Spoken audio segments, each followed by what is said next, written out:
All right.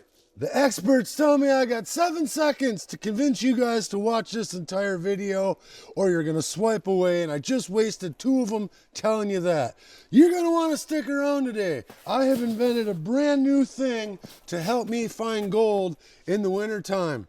And I'm taking it down for its first trip to the creek to test it out, and I will be showing you how I built it, why I built it, and my first goal to 2026. You're going to want to watch the whole video. Stay tuned. I'll see you in a little bit. Well, okay, I have made it to the creek with my new apparatus here. And let me tell you a little bit about this.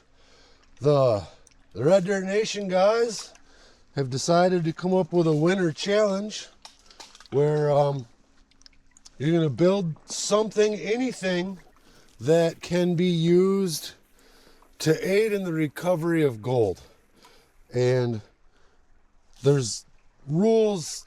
Basically, the rules are whatever you want to make, it has to somehow be gold related and aid in the recovery of gold.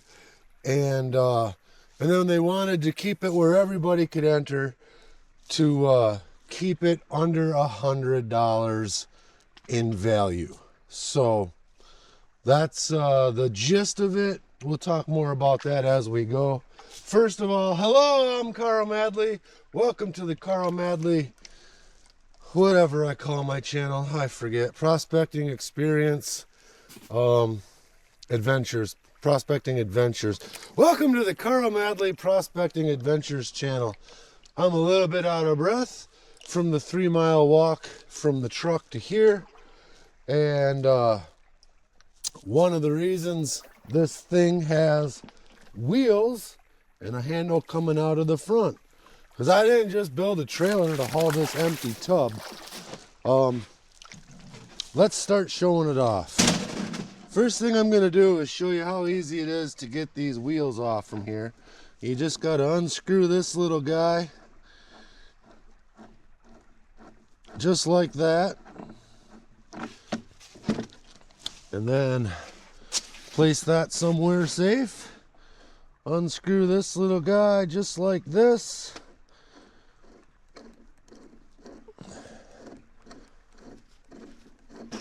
Place that somewhere safe, and then we'll talk about it in a second. I'm gonna go right on ahead, pick it up. There's one more here that needs to be undone.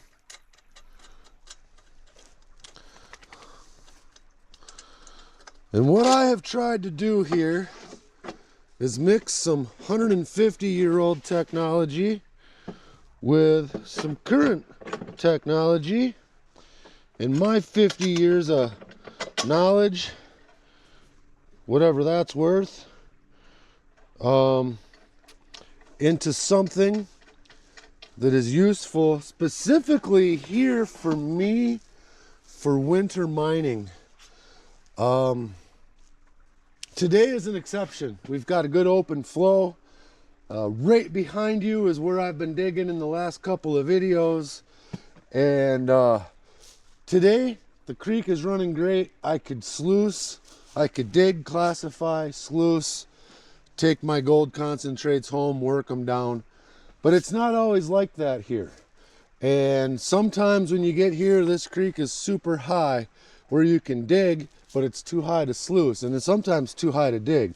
Sometimes you come here and it's so frozen over, you can break a hole or chainsaw a hole through the ice and you can dig, but then there's nowhere to sluice. You're not allowed to use a pump here, so you can't set up a recover or recirculating or anything like that with a pump.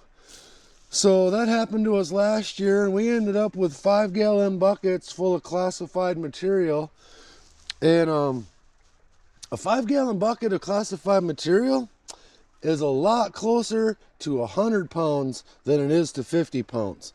And when you're talking 2 and 3 and 4 of those, and then taking them what ends up being a 6-mile walk back to the truck, because it's twice as far on the way back and it's uphill, That'll make a man out of you. And I am not a young farm kid anymore, and it was a lot easier to lift 100 pounds back then. For some reason, 100 pounds has gotten a lot heavier as I get older. So, this thing is going to work like a classifier and a concentrator.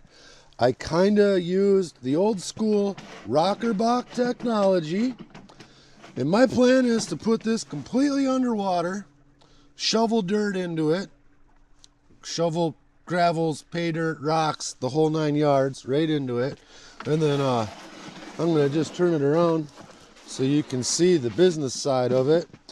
And once it's all in there, I'm going to shake it, rock it, shake it, rock it. Hopefully all the gold will drop down into the bottom. And then I'm going to grab this little deal here, dump all the big rocks out. I'm going to get my gloves out of here before I forget. Flip it back down again. And just like that, you're ready to put the next works in. Now, I am also hoping that in the rocking, shaking process, that will agitate the finer materials in the bottom, and the gold is going to drop down into the mat. And then, as you can see from this angle, I've got some holes here that are going to let the water get in, and I have a big slice here that's going to let the pay dirt, the overburden part of the pay dirt out, hopefully allowing the heavier material concentrated down to fall into the mat, which I have put in the same mat that Mike Pung uses in the Gold Cube. This is, I might not be able to grab it to get it out of here, but it's a rough top conveyor belt mat. Same thing that they use in the Gold Cube and the Banjo Pan. And it's the same mat that Jason, the Flour Gold Wizard, put in that circle pan that he uses at the beach. And he's got a hole like this cut in that circle pan, and he moves material, and the excess goes out and the heavies drop into the mat, and then he takes the mat, rinses it all out, does it all over again. And he is able to move quite a bit of material on the beach by doing that. And I thought, man, if I could have something like this here at the creek that will allow me to classify and concentrate in one step, then maybe hauling a half of a 5-gallon bucket back to the truck of Supercons won't be that big of a deal, which we won't know till this afternoon when I start heading back. So, right now, I'm going to shift you over to the last few days in my garage and show you the steps that I went through to make this and how it came from the image in my head and the pile of lumber in my backyard to what you see before you today. And then when we come back from that, I'll drop this in the creek and we're going to start digging. I'll see you in a minute. Welcome to the shop. This is interesting for me because I'm making this part of the video first. And if everything went well, you just watched another video that showed you this thing all put together, and I'm just about to put it in the water to see how it works. But first I thought I'd show you guys how it got from this pile of boards to the piece that you just saw in the video that I haven't made yet, but I have made at this point, because if you're watching this, it's already happened. This is confusing. It's a camera, not a time machine, but today it's a time machine. So, just some basic measurements going on here.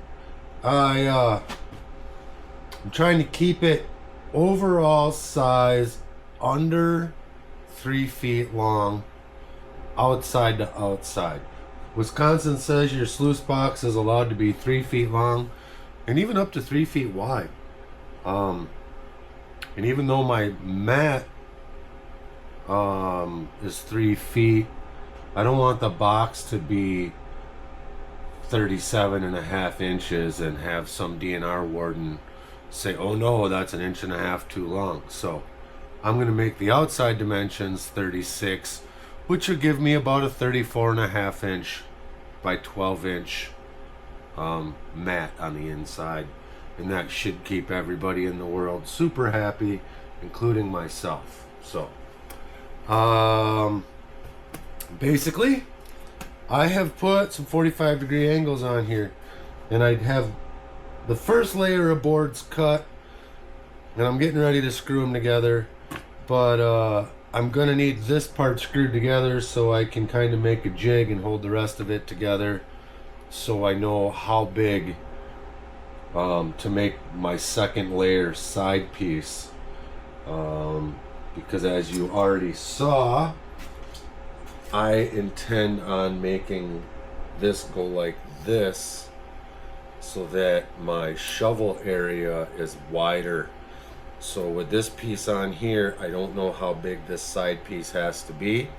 So I'm gonna go ahead and screw the bottom together, and then I'll be able to somehow set those side pieces in and figure out mathematically what the end pieces have to be.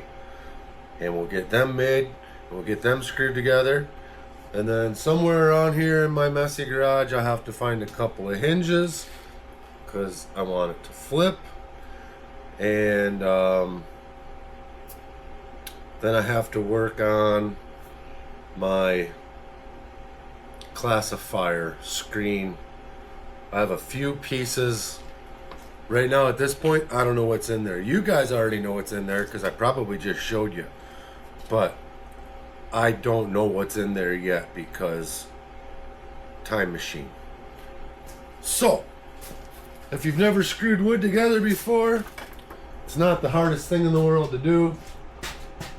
I am going to pre-drill because I don't like the wood splitting, and I'm just going to use some sheetrock screws because I'm not really too particular about what I use. I'm just going to line this up nice and flush, hold it as nice as I can, run this in, and it didn't stay where I wanted it to stay, but again, it's not a big deal. It doesn't have to be perfect. I am not building a piano.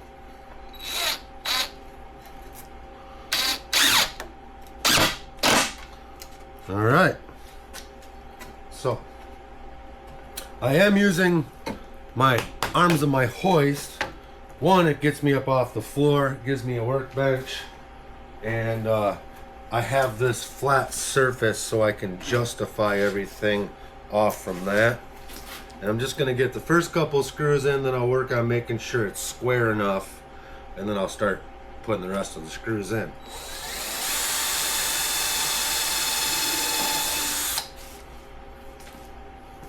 Now, if I was really trying to make this super strong and last forever, I would glue these together first, but I'm not gonna. I may, when it's all said and done, run a bead of silicone around there, just so nothing can get down into that crack. But I don't know, because I haven't gotten to that point yet. So, maybe I did put silicone in it and you guys already know that, but as for right now, I don't know.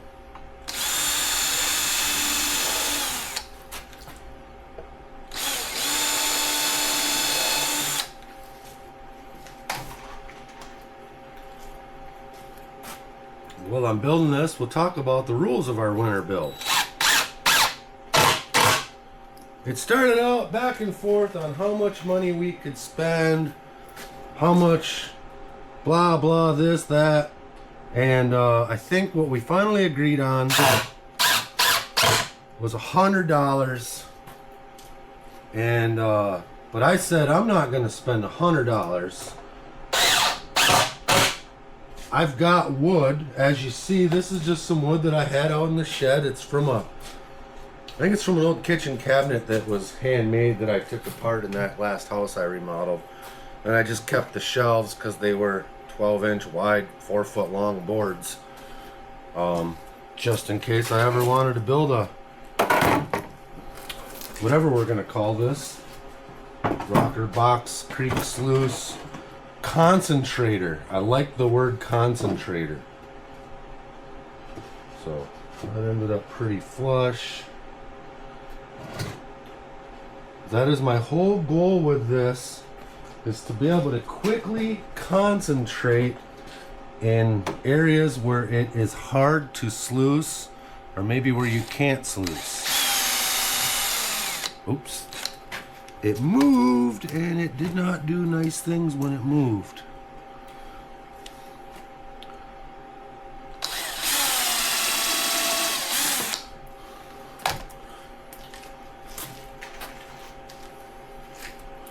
I always like to get the first screw in, then I know that it's not going to be able to go anywhere.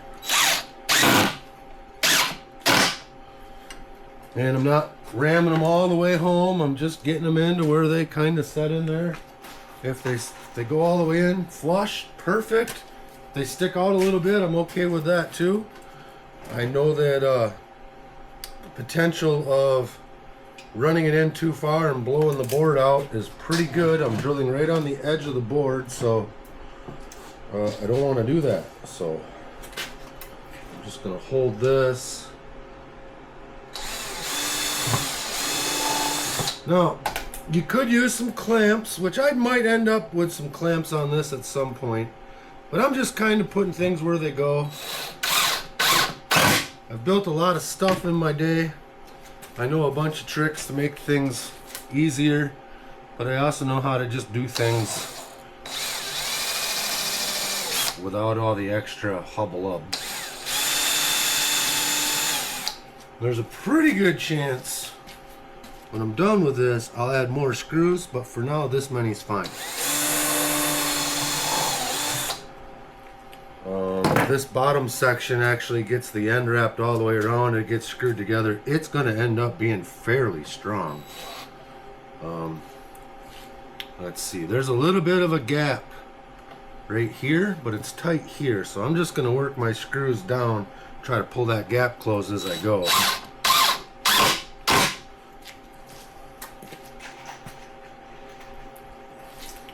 That's why I started that screw, but I didn't put it all the way in. Yep, that's closing that gap right up. Let's just slide this your way. Yep, nice and tight. Nice and tight. Okay, and it's got a little bit of wiggle, but when I put these end plates on, that'll go away.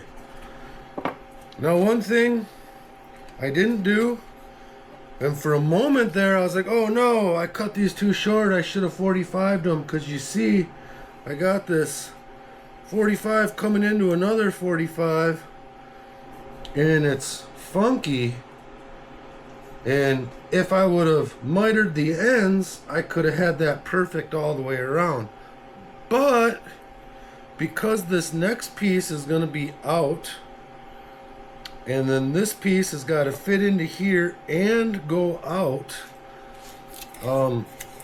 this isn't the right piece, but it'll be fine, because with it not being mitered, I'll be able to bypass that. And if you remember, I said this has got to be able to hinge, so it will hinge and drop right in. And that happy little accident worked out to be just perfect, because that's pretty much how it would have had to have been to keep it simple. I suppose I could have made it all, but boy, we would have been getting into some real compound angles on this end piece. And the gold's not going to care. The gold's not going to be like, oh, look at those angles are perfect, I'm going to stop right here.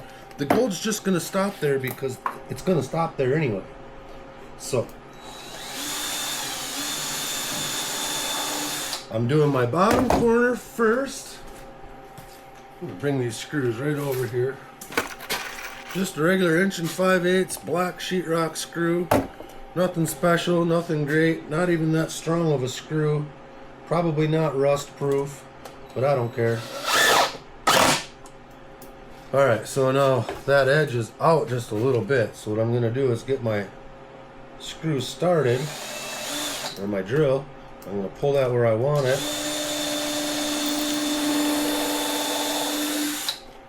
Now when I put the screw in, I'll pull it where I want it.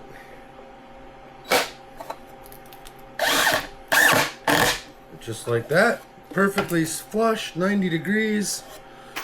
just like downtown. Now, this side over here looks pretty dang good. I'm sliding it around because I'm putting it flat on the surface. I'm using this metal arm for my hoist as my plumb and level flat, I guess. I'm gonna bring it.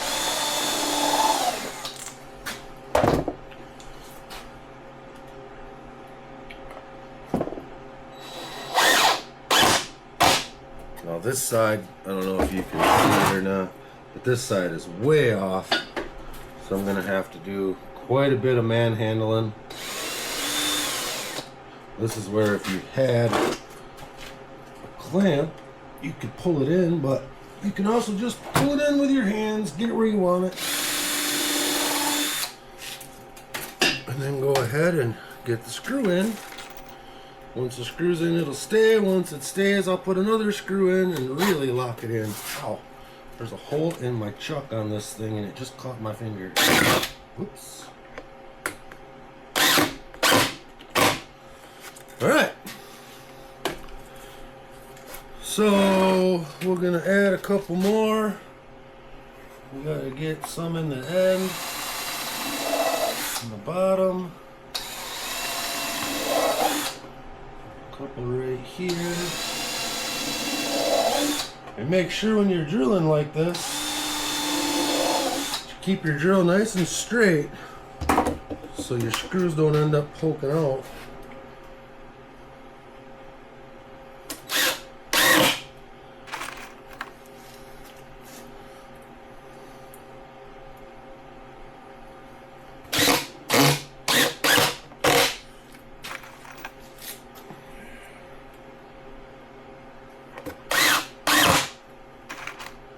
There is 4, 5, 6, 7, 8 screws holding this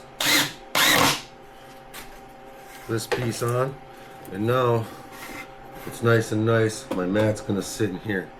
Now, one thing I'm gonna do after is this is going to have an opening cut out, but I'm gonna do that after. I'm just gonna drill holes and I'll go in with my jigsaw.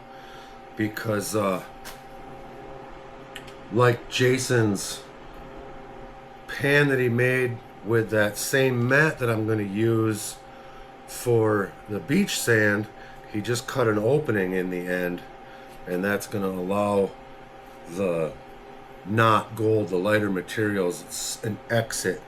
So I plan on having that right up in here. And if I was smart, I would mark it and drill it right now and cut it out. But I'm just planning on just drilling the 4 holes where I want it. And then I'm gonna cut down with my saw and just get that piece out of there. Again, it doesn't have to be perfect. We just need a little bit of a lip here so the mat can't slide out. Maybe even a little bit more of a lip to keep some of the material in. And then that hole. And it's only gonna be, I don't know what it even can be. Let's take a look.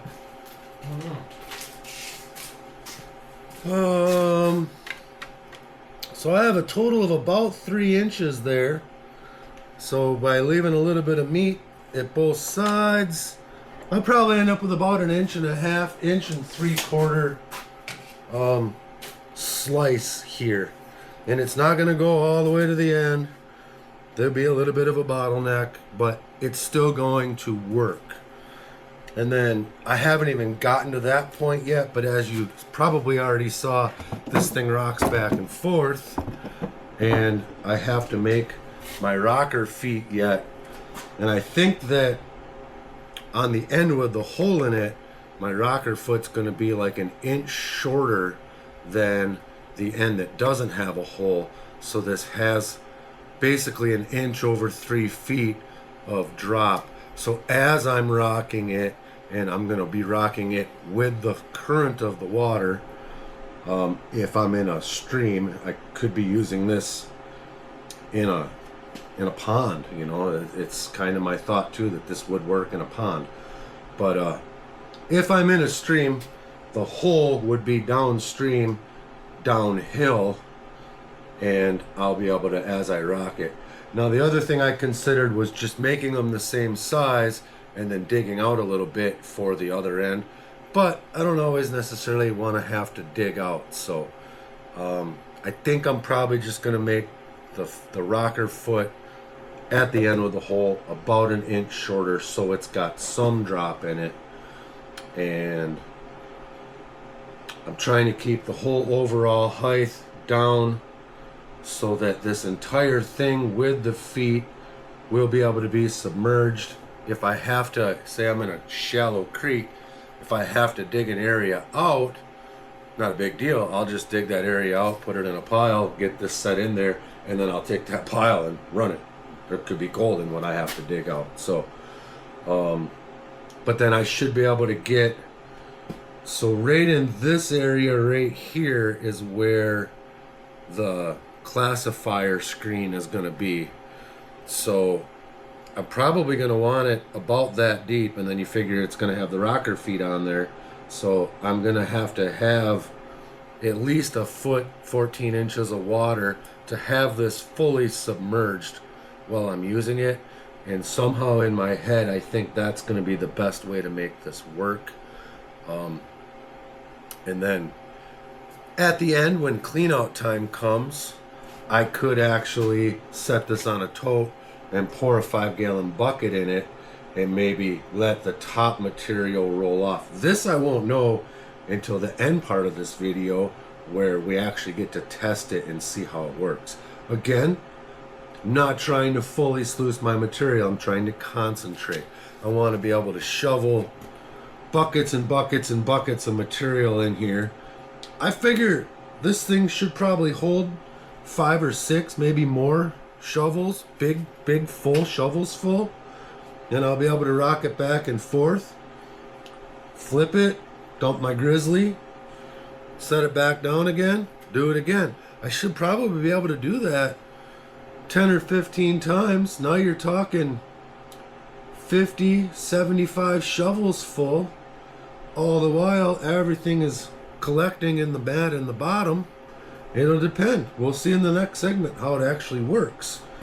But depending on how much material builds up, if the gold's going to drop, if it's going to actually work back and forth, or if I'm losing a lot off the end, which I'll probably have myself a nice little pan in the end so I can test it every once in a while.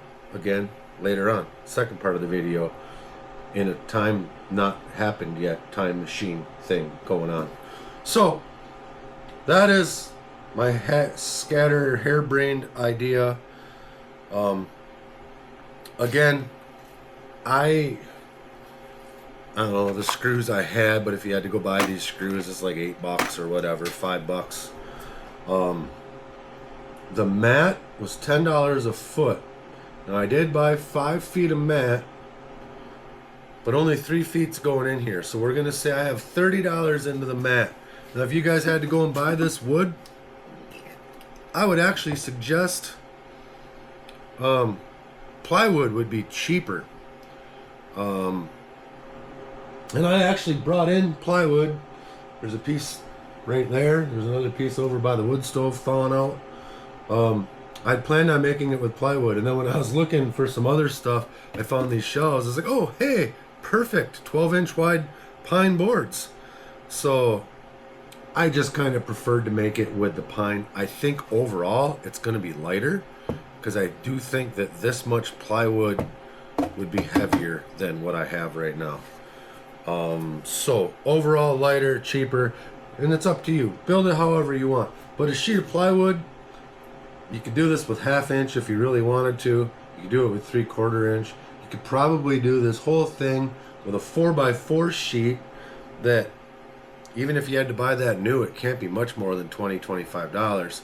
So $25 sheet of plywood, box of screws, mat, $30. You know, you're up to 65 or so dollars, let's say, give or take.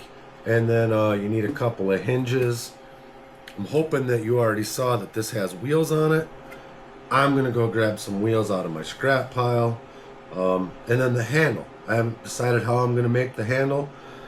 I thought about putting a pocket, or maybe having the handle come up on both sides. We haven't got there yet. You already seen the handle. You already know what the handle's going to be. I don't even know. I'm the guy building it. I don't have any clue what the handle's going to be. But my thought with the wheels, somewhere near the middle, so that the handle can be placed in such a way that I can grab a hold of it and walk it to the creek with everything I need for this, strapped to it, loaded to it, maybe even put my gold backpack on it as well, and walk in. Then when I get to the creek, I'll pop the wheels off, take the handle out of cart mode, and put it where it goes for rocker mode. Rocker mode. All right, but I don't know. I just don't know because I haven't gotten to that point yet. I need to get this part.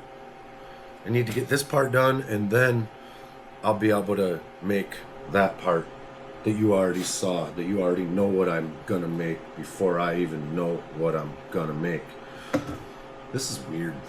Anyhow, I do have a couple more of the pieces cut. Let's see. Oh, okay, so these guys here are gonna go like this, as I already showed you, and then there's another one that's gonna go over here like this, and then this board, I still have the 45 on it, is gonna drop in like this, and maybe we'll find out right now together, because I couldn't do this before. See, look there, it sits right in there. And let me just move that. Now my thought is it's gonna just rock like that, clean out the classifier, right back down again, and that 45-degree taper is gonna lock it in, and everything's tapered this way, so if anything gets in there and I have to splash some water on it, it's gonna run towards the mat. So that board, hopefully with this board, and looky there. So that's how we're gonna do it. And I'm just gonna take my marker and I'm gonna mark right there. And well, I'll mark the backside since I need it on the backside. And I'll probably cut it rough.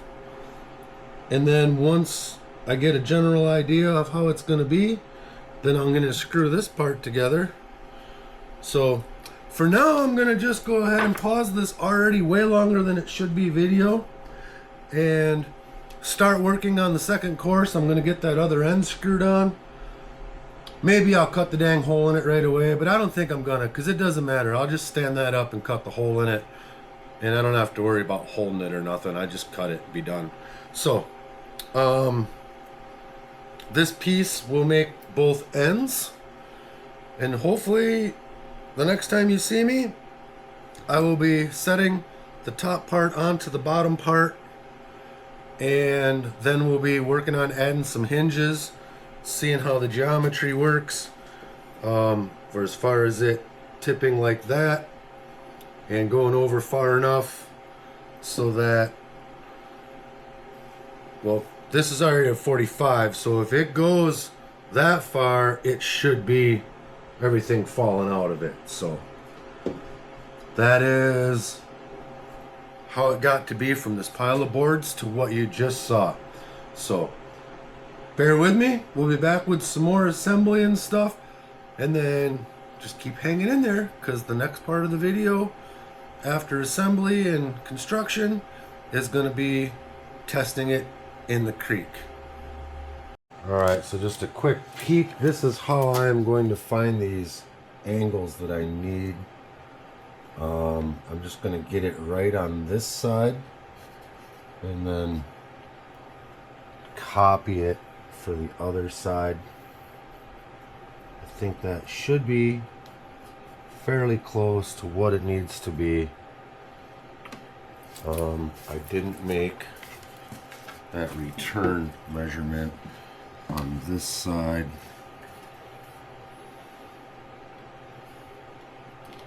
Oop, I just moved everything. And again, it's only got to be kind of close. Oop. It is not kind of close.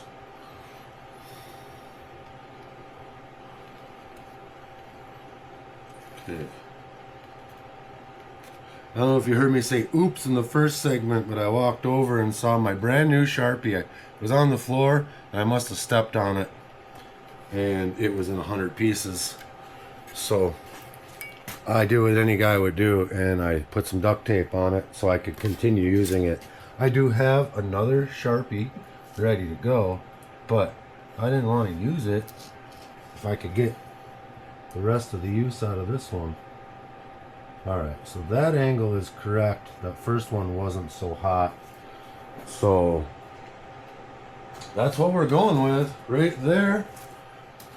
Now I have to do some cutting, get that made.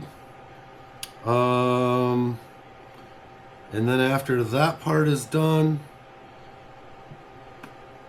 I have to make another one just like it for the other side.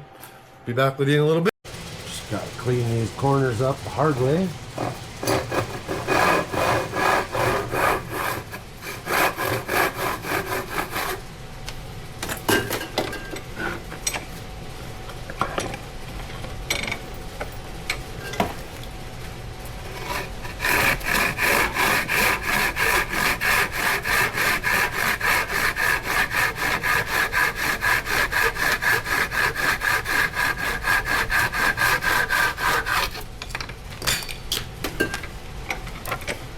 There it is.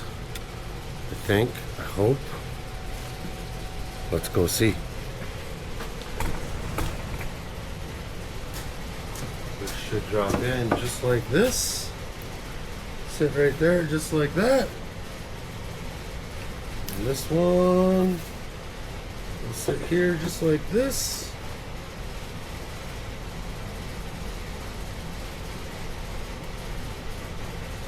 And I believe that is perfect. I got to trim a little bit there, which I knew I would. I cut it long just in case. This side here, just a bit short.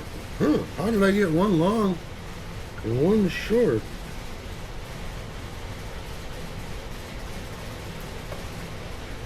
Just the angle of the dangle, I guess. But that's okay. That's okay. We will copy that on the other side. And then, oh, you know what? I know why it might be different, because, and I found this out, some of these didn't go through the table saw quite square. And I had to make a couple of adjustments to make sure that all of these planes were level. Because they weren't. When I took it down and set it on the floor, looked at it, I was like, hey, wait a minute. So I took a couple screws out, readjusted it, put the screws back in. I can clearly see that that piece is cut a little bit of an angle, which again, for what I'm doing, it won't matter as long as the bottom sits flat. Who cares what the top's doing? But I do have to make sure that I build it to where all of this will seal correctly. So what I could be having an issue with is that one end of that board is bigger than the other end. And it might not be the issue at all. That one's even shorter yet, so I do think I'm on the right track. And this one is just perfect. So, I'll get that down there, yeah.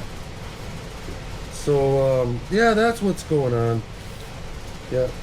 So I will, I'll probably just put one screw in each one of these so I can set it on there and then tweak it to right where it's got to be, and then make my marks. And then I was going to feed this board through the table saw to get this height cut down wherever it ends up needing to be after I get it all somewhat tapped together. So see you in the future. Okay, and with the magic of television, whatever they call it, there we are. I might have this on the wrong way. I had to make, I think my length of my top boards was just a hair longer than the side ones. So once I got everything screwed, it was kind of binding up. So I just had to do a little bit of grinding to get it to work, but there it is. And then it just goes right back down. And when I get the hinges in place, I won't have to fight with it. But I am going to check just to make sure I don't have this the wrong way. because it might make a difference. Whichever way it fits the best is the way it's getting the hinge added to it. So that seems to sit down pretty good. Dump nice, set right back down in. So I believe that's the proper way. So I'm just going to pick a side, put 2 or 3 hinges on it so that it'll dump like that. And then now I need to start on my grizzly for in here. So there it is, looking more like something every minute. This still might not be setting in there the right way, but you know, a little bit of slop around it's okay, especially when I have that taper going on all the way around. There, it's sitting down there better. Pretty flush, pretty flush. Yeah. So, and again, I might have to do a little bit of sanding. Things aren't exactly perfectly square, but as I continue with it, if I have to get the grinder or the sander out, make a couple little adjustments. But with all of my 45s the way they are, tapered, everything should fall into the box. And I was just thinking I'm going to cut the opening on the discharge end. I might drill a series of, say, 1-inch holes across the intake end just to encourage more water flow across the mat. So we'll see. We'll see when I get to that point. I might just bring the drill to the creek with me when I do the test. Maybe I already drilled the holes and you guys know that already because you got to see it done before I built it. But we'll see. I might just take the drill to the creek with me, and depending on how it works in the creek, I'll add some holes then. It's easy to add holes. It's not so great to take them away. But for right now, I think I'm off to a great start. I gotta find some hinges and then start working on my feet, my wheels. Wheels are gonna be interesting because I was kind of thinking I was gonna put them in the middle and I was gonna use like a bigger wheel. But I can only go so high and I'm gonna hit. So maybe I might have to mount the wheel on my center rocker foot or even my rear rocker foot. I'd like it kind of more in the center so I can balance it out with one wheel. Then I just have to carry it. If I put the wheel at the back, then you got all that tongue weight you got to hang on to. I'd rather just pull it and balance it than have to hold the end up. But we'll see. Again, it's not that heavy. It's really not that heavy at all. I'd say maybe 15 pounds.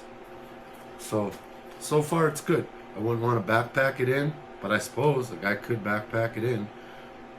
That wasn't ever the plan though. So, and it's gonna get, the mat weighs, the grizzlies are gonna weigh, the hinges are gonna add weight. So the bar, the rocker bar, on the rocker bar, I anticipate going something like this, so I can rock it back and forth. And then that gentle rocking motion. Basically, and the more I look at it, I'm gonna have to call this the bassinet box because it's looking like a baby bassinet. I ain't having no more kids though. Try to take all my gold. So I dug and I dug and I dug and I found 4 of these antique hinges. And one of them was cut off right here. I forget what I took them down from, but it was in the way of something and they cut it off. And I still kept them. And I didn't really feel good about cutting the other 2 right there. But whatever, it was hinges that I had and I didn't have to go buy any. And I've had them for years and I haven't used them at this point. So they're on there. And then when I was looking for screws for these hinges, because I didn't want to use the sheetrock screws, I wanted something a little beefier. I found a whole stack of hinges that would have been perfect for this, that weren't antique. It's how it is. The time machine wasn't working for me at that point. I already had them cut off. So anyhow, I didn't put 4 on, I put 3 on. I didn't put all the screws in because I haven't found all the screws yet. I'm using a roofing sheet metal screw. So I have the bigger head to cover the hole, and it's a short stubby screw that's very aggressive. so it does not stick out on the inside. Although I do feel a little bump right here. Whatever, the bump's fine. And it's very strong. So I need what? 1, 2, 3, 4, 5, 6, 7, 8, 9, 10, 10 more or so. But whatever. I'll get the screws. This is the important part. Let me, I don't know if...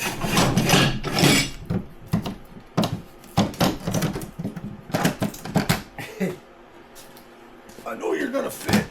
Maybe you're not gonna fit. How come one fits and one doesn't? Is one arm longer? I think one arm's longer. Okay, anyhow. So, here it is. It goes just like this. It dumps. It goes right back to flat. I'll turn it back this way. Actually, see that? Dump. So, right across, tip this up, right across here is where I intend on putting my Grizzlies. And I'm hoping to get them around a 1/2 inch. So nothing bigger than a 1/2 inch falls through. If I had them at 3/8, I'd be happy with that as well.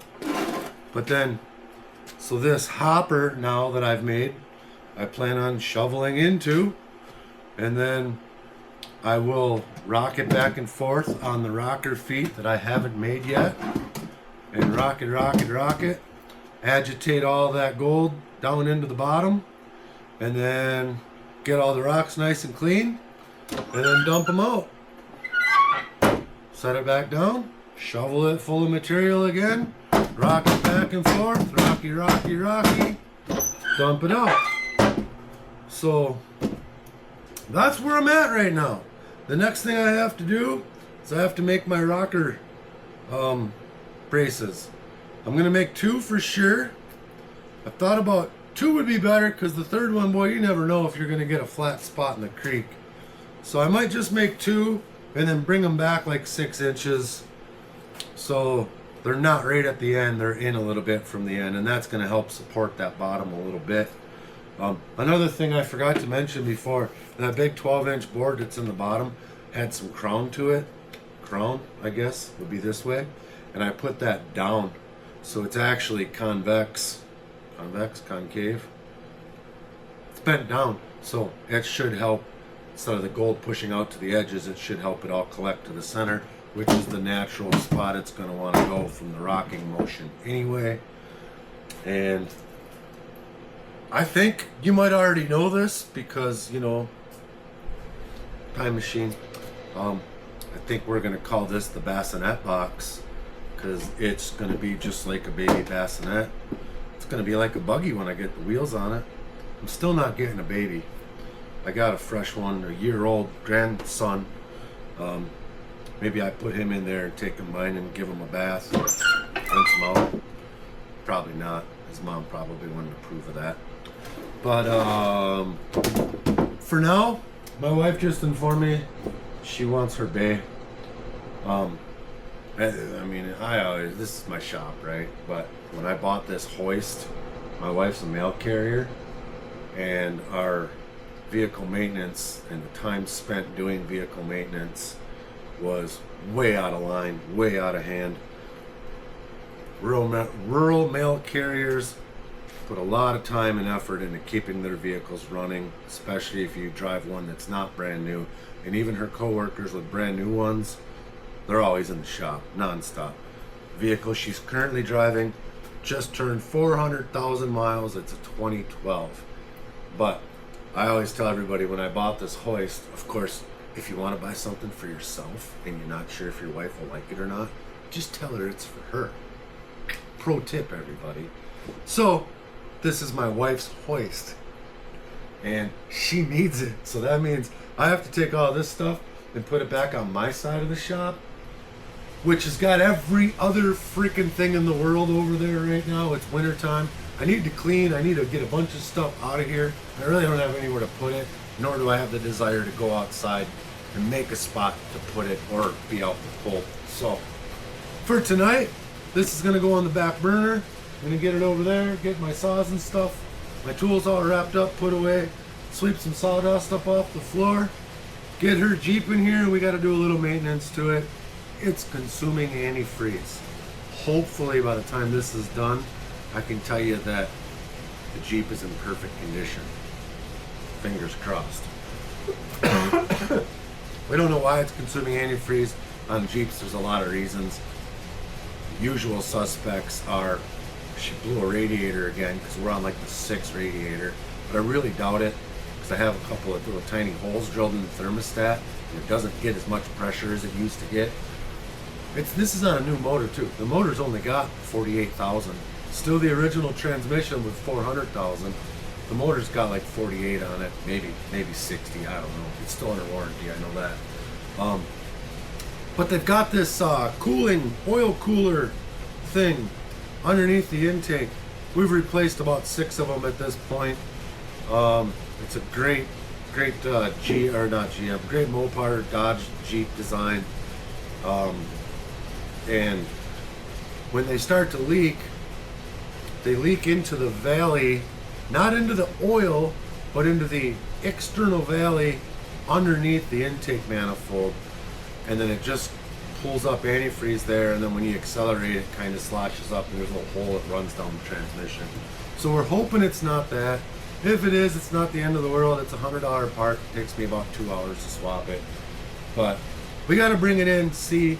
Hopefully maybe it's another cracked radiator, which I don't know, maybe that oil cooler is easier than the radiator to change. She did the last couple. She's pretty good at that stuff. So till then, I will see you guys very soon. We'll get some kind of rocking stick and rocking feet mounted up on here, and work on the wheels and the Grizzlies, and maybe some paint, some stickers, and my Red Dirt Nation winter gold sluice project. It's gonna be a bassinet concentrator. Get all that baby gold concentrated into a nice little pile so I can take it home and wash it. Alright guys, see you soon.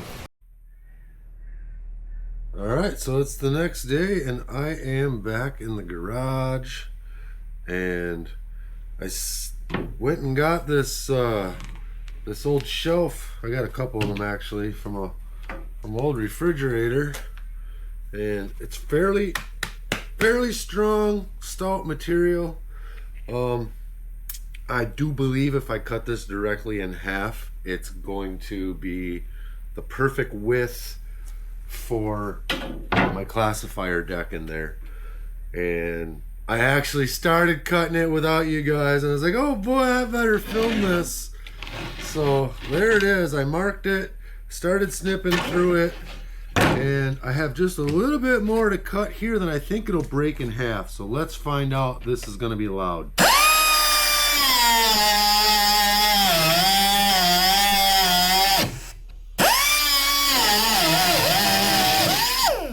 Alright, so I've cut through the big ones and I've scored the little ones all the way across, and I'm really hoping that I can just do just like that, bend it a little back and forth. There it is.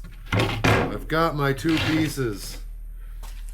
So I do plan on welding them together into one solid piece, and I'm probably going to weld a bar on that side with all them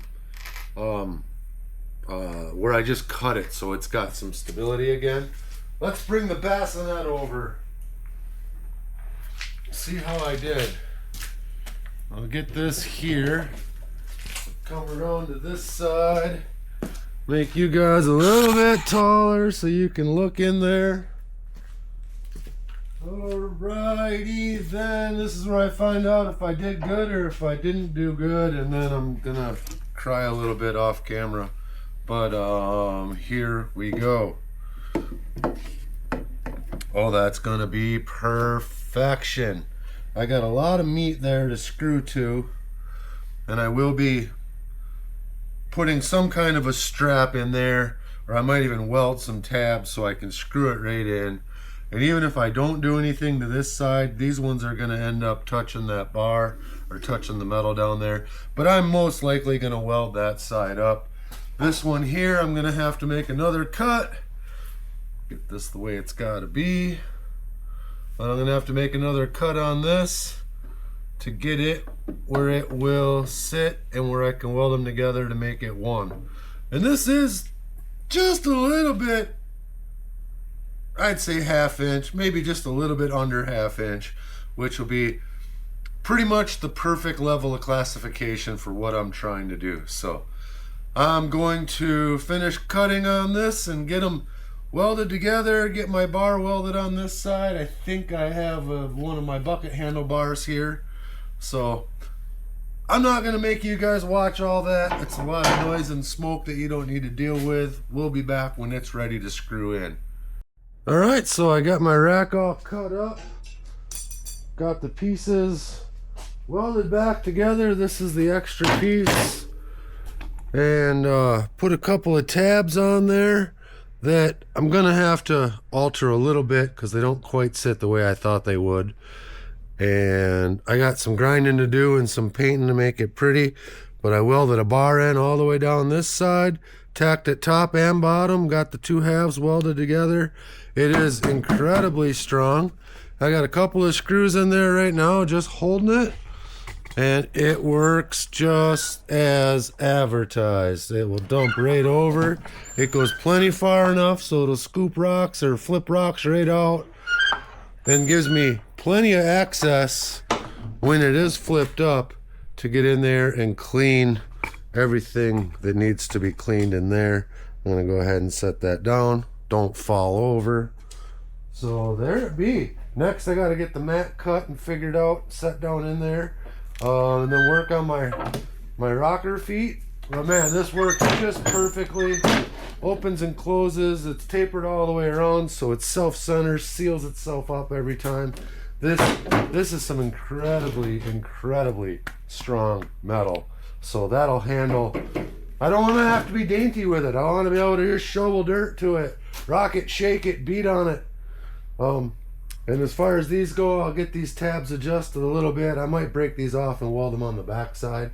These ones here just need to get bent down. That'll be fine. And really, those ones are probably fine too. I'm just afraid things might get snagged up on them being up that high. But we'll probably just run it. The gold's not going to care. I'm not going to care. Anyhow, I have to go get my grandson from school. And I might work on this some more yet this evening. Get my rocker legs done. And get the handles and the wheels ready for it. So see you guys soon. Well, as you see, I've gotten a lot further with it. I didn't record a whole lot of it because there wasn't much to show you. I took a couple 2x4s and I cut them till they had this shape to them, screwed them to the bottom. I cut a little bit off the end. The flow is going to be this way. So this 2x4 here that wheel is attached to is about a ½ inch or better shorter than this one, giving me some angle this way when it's sitting on the rockers. No, I don't really have it on the rockers right now. I actually have it where it doesn't rock because I just wanted to quickly be able to show you. For me, where I'm going to be at, as you know, is a pretty good walk from the truck to the creek. So I added wheels, and they are removable. There is just a little bolt on the wheel, and it just simply sticks in, turn it a little bit, and the wheel's on, just like that.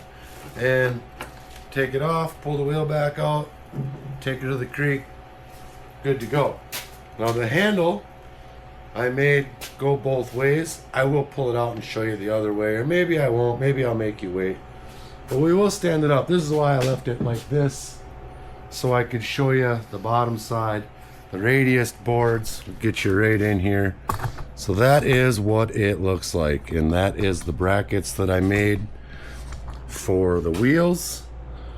And as you see, they're just a hole there for the threads to go into, and that is all there is to that. So let's talk about theory of operation quick here.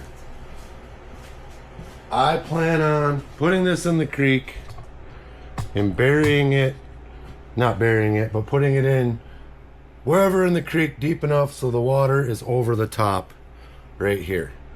I'm gonna take my shovel, I'm gonna shovel, onto the Grizzly, and then I'm going to take the handle and I'm going to rock it back and forth, sliding the rocks back and forth. The gold and the pay dirt should drop down into the mat, and I'm going to go ahead and open this up. And as you see, I put a little strap on here so I've got a nice solid spot to grab, and I put some holes in at this end right here. These are just to let water in. Ooh, she's trying to fall over. Did you see that? So anyhow, those holes there are just to let water in. And again, this end here should end up being just a little bit higher than this end here. I've got my conveyor belt rough top mat in here, and this is great, proven great mat for catching gold, fine gold. And I left a little bit of a lip at this end so that material can build up a little bit, giving another trap spot for the heavies. And then the lighter material, I'm hoping as I rock this back and forth, will go up and find their way out the end. I won't know for sure if that's going to work until I get done jaw jacking and get this in the creek. But I'm hoping to be able to shovel 5 to 10 shovelfuls in here, shake it up, dump it out, do that again, and then we'll see how much is accumulated in the bottom. We'll see how fast it is clearing itself out, and we'll know in just a minute here, because I'm going to end this and get you back into the creek. So I will see you very soon. Hopefully the next time you see this, it's ready to rock and we are finding gold with it. So thanks so much. Keep watching. Well, all right. I hope you enjoyed that little clip there, or segment, on how I came to get to this part. I didn't record every little thing that I did, but you get the point. And I am going to say that as far as the contest and the build goes, you don't have to make something exactly like this, or even kind of like this. You don't have to paint it pretty like I did. I wanted it to look good. I think this will be one of the first submissions, and I wanted to set the bar fairly high. You don't need to have a handle that goes both ways. You don't need wheels. This, and I'm going to call this the bassinet, which you already know. This bassinet concentrator works as it is right now, even if this handle was rigidly mounted to it. For me, because it's 14 miles from here to the truck, I wanted to have wheels and a handle that would extend out, allowing me to carry it. And I put the little strap on so I can put my hand through and I don't have to hang on to it quite so much. And I put the little strap here so I can just reach down and grab it and flip it up. So that is more of specific to what I do here in Nugget Lake. I know there's some of you guys that have spots where you back your truck up and you literally take it out of the tailgate, walk 10 feet, set it in the creek. You wouldn't need wheels or a convertible handle, you know. So to each their own as far as that goes. Now the other thing I did is I made some stickers, because I don't believe this sticker's available. I don't believe this sticker's available. I don't believe this sticker's available. And these ones are available, but nobody sent me any yet, but they're supposed to be on their way. I got James, the master of none, because he's my homie, and I got the Carl Madley sticker. So this is the home team sticker. And speaking of the Modern Michigan Prospector and the Creek Drop, if you watch my little video about that, this is the mat that I used in that video that made all the bubbles. And I know that if I put that mat in the creek right now, it's going to be all full of bubbles. So I brought some Creek Drop with, and this is that little spray bottle. I've got about 75% water, 25% Creek Drop. I made a cute little sticker for it. And I am going to, right now, before I forget, just go right on ahead and get this mat pre-treated so that I don't have to worry about it being all full of bubbles. And I'm just spraying this on as heavy as I can right now. This stuff is non-toxic. It works just like Jet Dry. It will make all of the bubbles go away before they even have a chance to form. And I might not get rid of all of them, but I will definitely get rid of most of them. And that is what we want. Because if you've got bubbles down there where your gold's supposed to be, the gold bounces right off of the bubbles and heads on out. So we don't want that to happen. So I brought this little bottle with, and then I'm also going to be able to use this when I'm panning back and trying to show you guys the gold in my pan. I have a huge problem with it floating here when I get it good enough for the camera. So I'll be able to spray a little bit of this in the pan and hopefully keep my gold down so I can show it off a little better. So, all right, now the trick to this is I really think it's going to need to be mostly submerged for it to work, because when I put the dirty rocks in, if they're underwater when I'm rocking them back and forth, they should get clean. The gold should drop down. I'm also liking that there's a little bit of flow, because I think that's going to help everything naturally work its way from one end to the other. And this rocker is actually a 1/2 inch smaller than that rocker, putting some slope into my sluice box, or not sluice box, but concentrator box. The other thing about these stickers, leave a comment right now if you think they're going to last or not.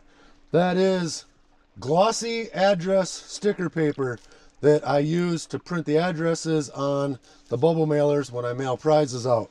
And those are the little squares that are left after you cut the big address label out of the big sheet of paper. I feed them through one way, get an address label, flip them over, get another address label, and I end up with 2 little 4x6 pieces. So I just made those and fed them through the printer. Now what do you think? Are those going to just run away as soon as I drop them in the water? I don't know. Leave a comment. Tell me what you think. Are those stickers going to be readable at the end of the day?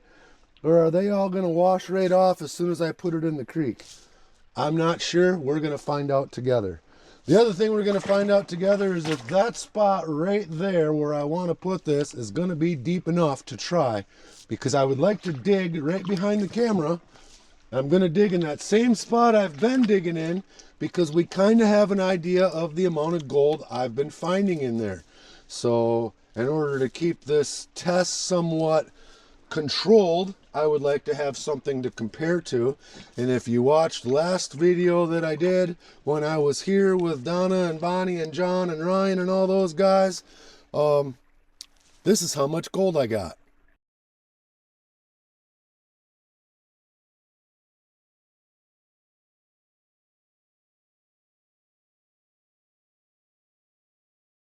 Okay, so I put that little picture in. I don't know what it weighed, but there was that much all the way across the pan. Decent amount for the 3 buckets that I ran. The other thing, while we're talking fun stuff, before I get this in there, let's go ahead and Travis 403 Prospector, I know you're watching. You've got a nice flyer made up with all the rules of the contest and the entry dates and all the other stuff. I won't even say contest, competition. Why don't you go ahead and throw that up for him to see real quick, Travis? Just put it like right there.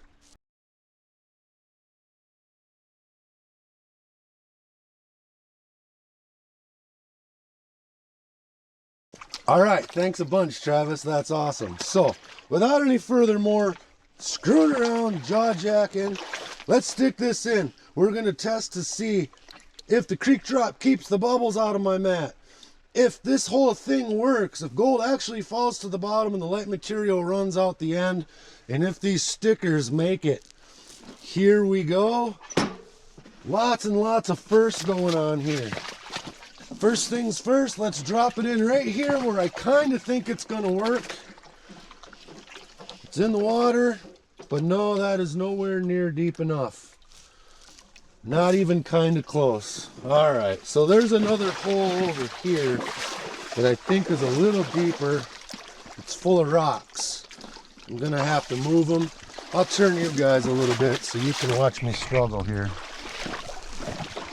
But, yeah. So this hole is pretty good size. Someone tossed these big rocks in to make it not so pretty big size or good size.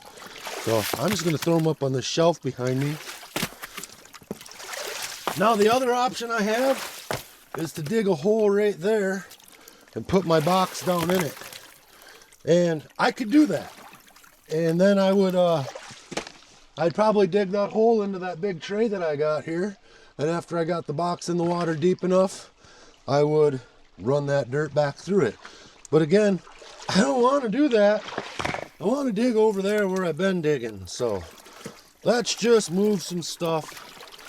Hopefully I can get it to work somewhere in this general vicinity. And if not, I'll get the shovel out. One way or another, we're going to make it work.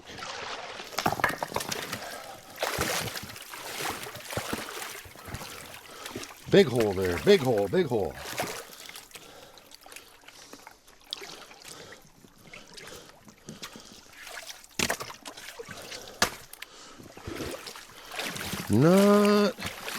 It's definitely deep. I think it's angled the wrong way for being as deep as it is. So let me just throw some rocks back this way. And then we'll just set the box in to see what it looks like.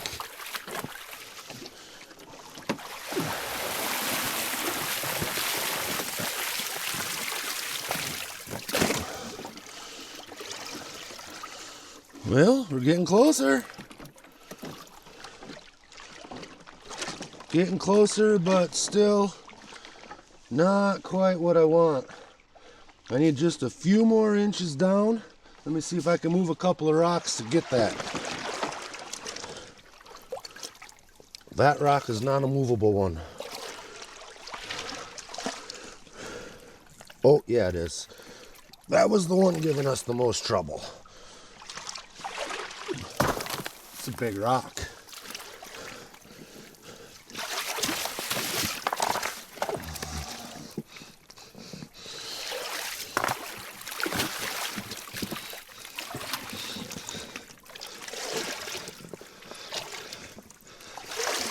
All right.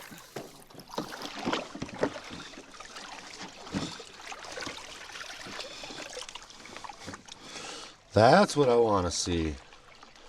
It appears this thing wants to float too. I never considered that was a possibility, but I'll be filling it up with stuff that'll make it not float pretty quick here. So that's what I want. Other than the floating, I think we're gonna go ahead and call that good enough. It's gonna let me test what I want to test. Oh yeah, let's just peek real quick. Not one bubble in that mat. Not one bubble. That creek drop did everything it was supposed to do. Kept my mat from having a bunch of bubbles in it. You Gold Cube guys, you're gonna want to know that trick. And I actually learned that trick from Mike Pung himself. He said, make up a bit and spray it right on your mats. All right, I'm feeling a couple of just odd rocks here that are gonna stop the rocker from rocking. So I'm just trying to get, I never considered it was gonna float as much as it does. But yeah, we're gonna get that to work. So for now, I'll throw this big old rock on there so it stays. Then the other thing I'm gonna do as I'm loading this, I'm gonna try to load it closer to the handle so the gold has a chance to drop before it gets to that exit hole down there. So, all right, shovel time. Let me see, where do I think this ought to be? Right in there. Let's go with right in there. Danny, don't bump my camera. And this is a little further from where I wanted to dig than I wanted it to be, but beggars can't be choosers.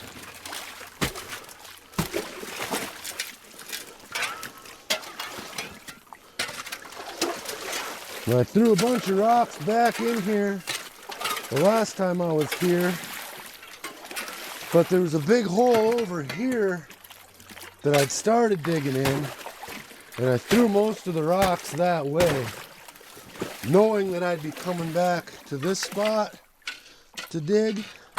So yeah, right about here's where the rocks start, and I'm gonna just keep working my way towards the sluice, or towards the bassinet concentrator.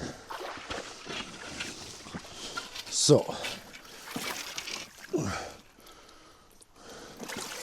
first pile of material going in. Now I said I want to be able to put about 10 shovelfuls in there, but we'll start with 5 or 6.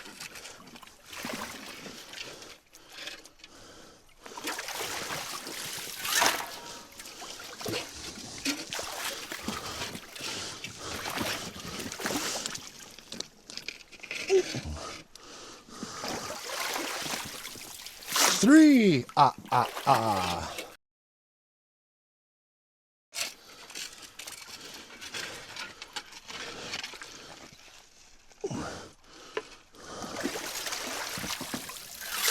4.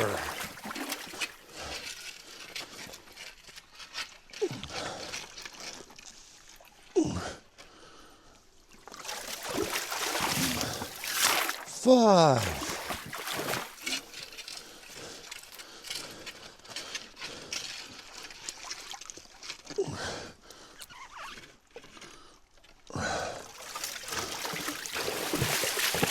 6.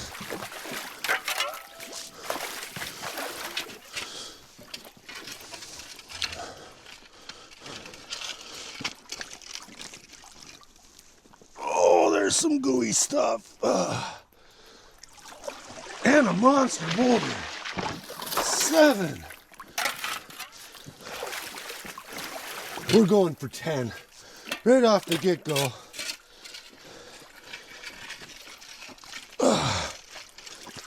I can't put 10 scoops in my classifier, that's for sure. 8.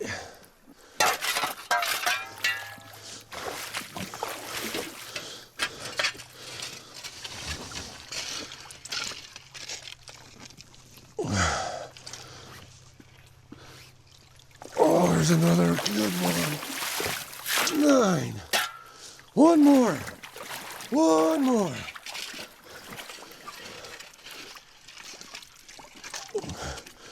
And a 10. And I made it a good one. Okay. Get that little stuff. Now, we know this rock just needs to be rinsed off. And it can go. This big guy here, we're just going to toss these big ones out. That's just going to make everything work so much better.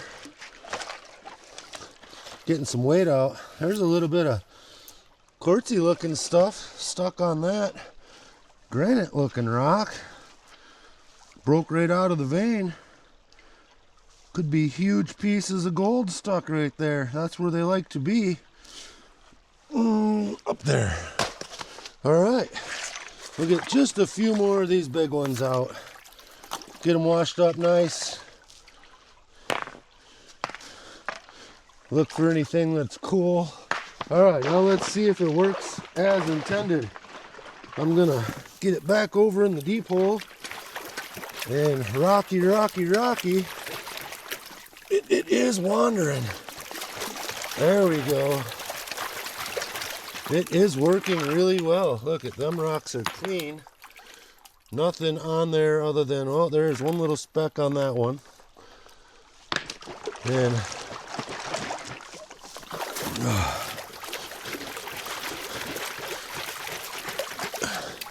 definitely has a lot of rocks. Definitely has a lot of rocks in it. Is it working? Definitely. They are all clean. And I'm planning on just dumping this, but this is how I'm going to learn if they're clean or not. That's a pretty neat looking rock right there. I'm not saving rocks yet though. I got enough stuff to carry back to the truck today. So yeah, now I'm going to make a little space here for a tailings pile. And then we're just gonna go ahead, dump that right over. And then looking at the bottom, I see a pretty fair amount of material, which I'm hoping by working this back and forth real quick, I can encourage some of that to go out the end.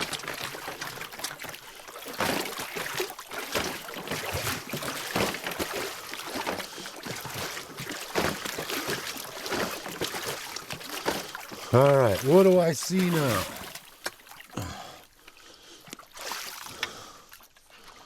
Still a pretty good amount. A pretty hefty amount. Now, I do know that I should be able to stir this up a little bit and that light stuff will float away. I can feel it's down to the mat. So we'll let it clear out. I'm going to go ahead and rock it. I'm going to encourage the heavy stuff to fall to the bottom. And then really get her back and forth. Give her a good shake. Okay. What do I see now? I see a nice bed of heavy cobbles in there. This is what they look like. All 1/2 inch and minus. And all nice and clean. So I'm not going to try to get them out of there right now. I can do one quick classification of that at the end of the day and knock all of that stuff out without disturbing what has settled into the mat. And they're going to help hold this thing down right now. I am going to go ahead and, you know, it's still amazingly light. It really wants to float. I was hoping to get it to sit leveler, but there's a big rock under this side and there's not a big rock under that side. So we're going to do another 10 shovels in there. Well, I just put my 9th shovel in and I looked back and seen that for whatever reason the camera quit recording. I might have bumped the little button on my microphone. I still got my microphone, so I don't know where it left off. I'll figure that out when I get home. But in the meantime, just in case, we did the first 10 shovels, shook it down, picked the rocks out, picked some of the cobbles out of the bottom, and left the rest of them in there as a nice cobble base. Then I'm dumping the new stuff in. The gold's gonna fall through those cobbles when I shake it up, should find its way to the mat, and I'll get it out and concentrate it. Right now there's 9 shovels in there. Let's put the 10th one in and do that process again.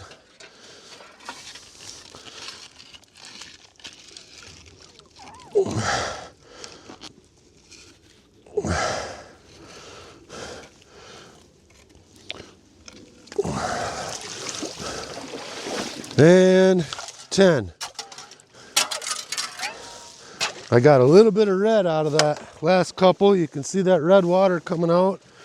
And I'm just gonna work this back and forth, get that gold to drop to the bottom, get these rocks clean. It wants to move around a little bit, that's good. I don't know why it's trying to walk uphill. I guess that's just what it's gonna do. There we go. Boy, and I'll tell you what, they are coming out clean, clean, clean. So it is doing what it is supposed to do. I'm just gonna pull some of these bigger rocks out, take a little peek at what I got. There's another neat rock with all kinds of little inclusions in it. That might be a fun one sliced up. That might look pretty neat. All right, so from what I can see from this layer, this is clean with that little itty bitty bit of shaking that I did. So I'll go ahead and try to get this over that way. Dump all those rocks on top of my boots. I see I got a little bit of rocks stuck in the grate, which is to be expected. There we go. Welds are all holding up And even the paint's holding up so far. Now, checking out right now, I have a full, almost to my first knuckle of my middle finger deep of heavy material in the bottom of this box. And it tapers down here, kind of higher in the middle, kind of same way I was loading it. Oh, we got something in the way. Something in the way of this hinge. There we go. Oh, there's a little something there. There we go. All right, so now I'm just going to agitate it. Hopefully some of that rock will work its way out.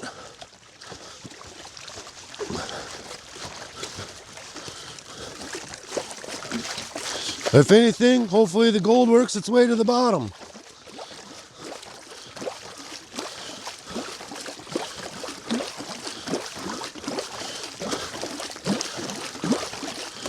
The one thing I did consider, and I'll know after today, is I might make another tray that sits on top of the mat out of that same 1/4 inch punch plate that my classifiers are made out of, my bucket classifiers. And then after I flip this up, I can actually lift that up and shake it and take everything that's 1/4 inch plus out of the mix as well. Right now I'm sending a lot of big stuff down there. Let's see what that little shakedown did for me. It knocked it down quite a bit. Not as much as I would like to see. That's what I'm saying. I think that that 1/4 inch plate in there, having another layer of classification to remove, would be great. Use the Grizzlies here to get the big layer off. And then even if I had that in a couple of sections where I could just pull it out, shake it down, get it out, get the majority of the 1/4 inch plus out, because I do have a lot of fine material sitting on top of my cobbles and it's pretty full. So 20 shovels in there, I don't think I can get any more. We're gonna have to do our first clean out here. And, ooh, my ice just broke. The whole shelf with me and all these rocks just sunk. As you can see, the water's getting muddy when I do this, so I am getting some stuff to go. But not as much as I need. So, let's see how the best way to go about cleaning this is gonna be. I think maybe I'm gonna wanna just go ahead and use my classifier right here in the creek to break this down just a little bit more. And since that sounds like such a great idea, why don't I get my classifier out? I'll go ahead and just set that like that for now. Get my classifier out and we'll go from there. All right, so the plan is scoop some material into the classifier right here on the mat so I can get some of this volume out of the box and yet keep everything else in the box. So I'm just gonna do that and then classify right here into it. Just like that, all the gold's gonna fall through. Nice clean rocks, make them go away. And this is why I said I think I'm gonna want another liner underneath just for this. I was hoping for more material to get moved out naturally, but if I have to put a second liner in there to do exactly what I'm doing right now, just pull the whole thing up, shake it down like that, let the fines drop into that mat that's going to catch them, and then go ahead and get the rest of this out of here. And those rocks are clean. Any gold fell down. I'm confident of it. So I'm doing everything else in the classifier or the concentrator on top of the mat, so everything is going to work its way to the mat.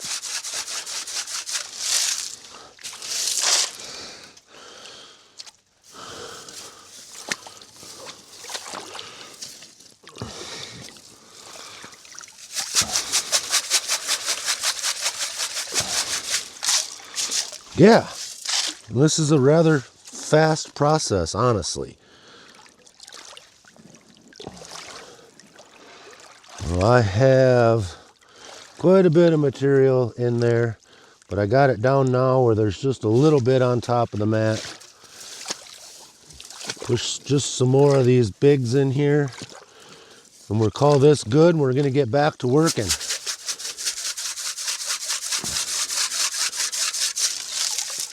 Another bucket of clean rocks. You know what? I see just a little more. One more time. Since it's right there, nice and easy to get at. There we go. That wasn't much that time, but it was right there, easy to get. I might as well get it. I'm just going to clean this crack off so I don't blow my hinge out. Go ahead and, yep, she closed right up. And I'm going to work this back and forth here. And I'm definitely seeing some of that light material work its way up and over the edge and out the end.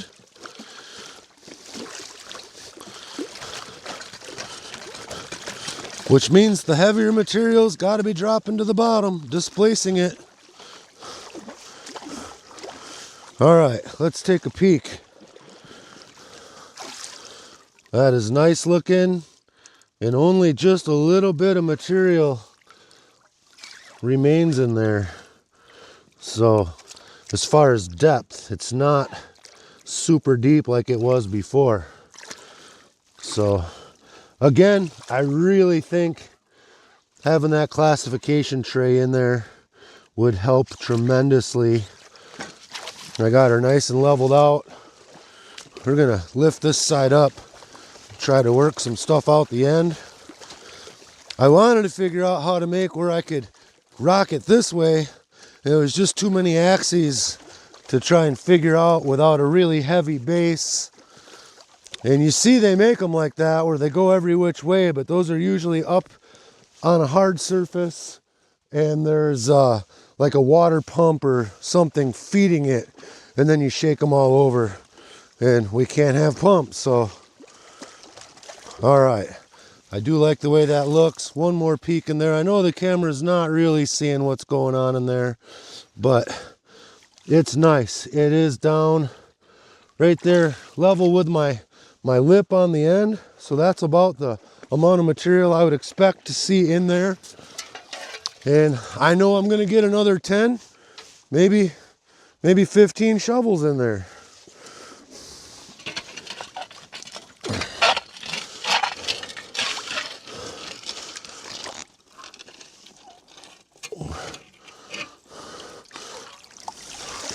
That hardly counts as a shovel. I hit a rock, I got cleaned out.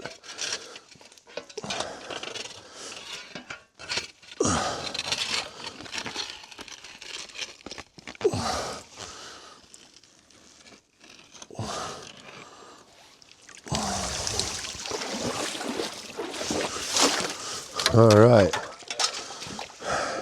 that would be one. I'm going to reposition this camera again, and then just for fun we're going to stop recording.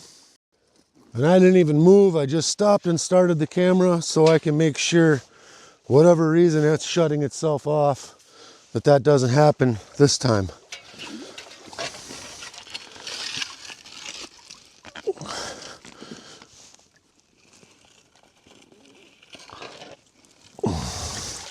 There's a nice shovel for number 2.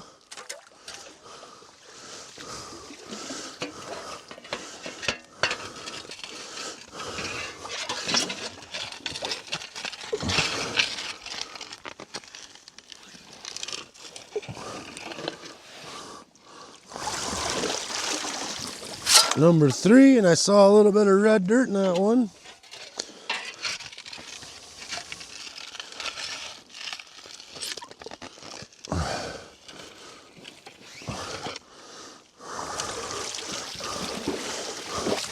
Number 4.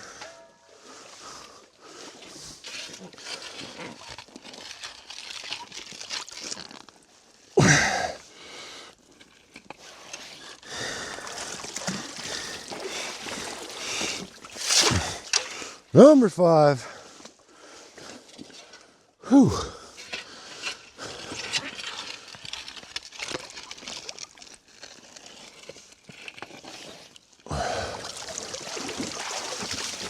Number 6.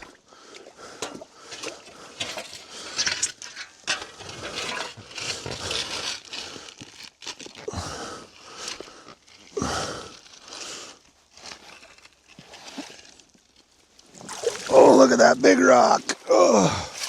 Number 7 and a huge rock. Oh, that's kind of a neat one too. Look at that red in it, red lines through it. That's kind of cool. Oh, and it broke in half.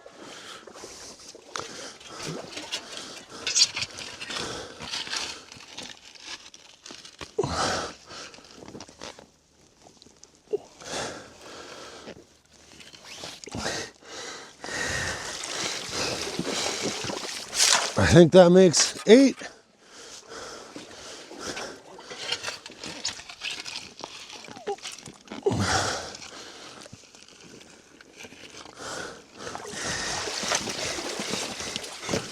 Niner.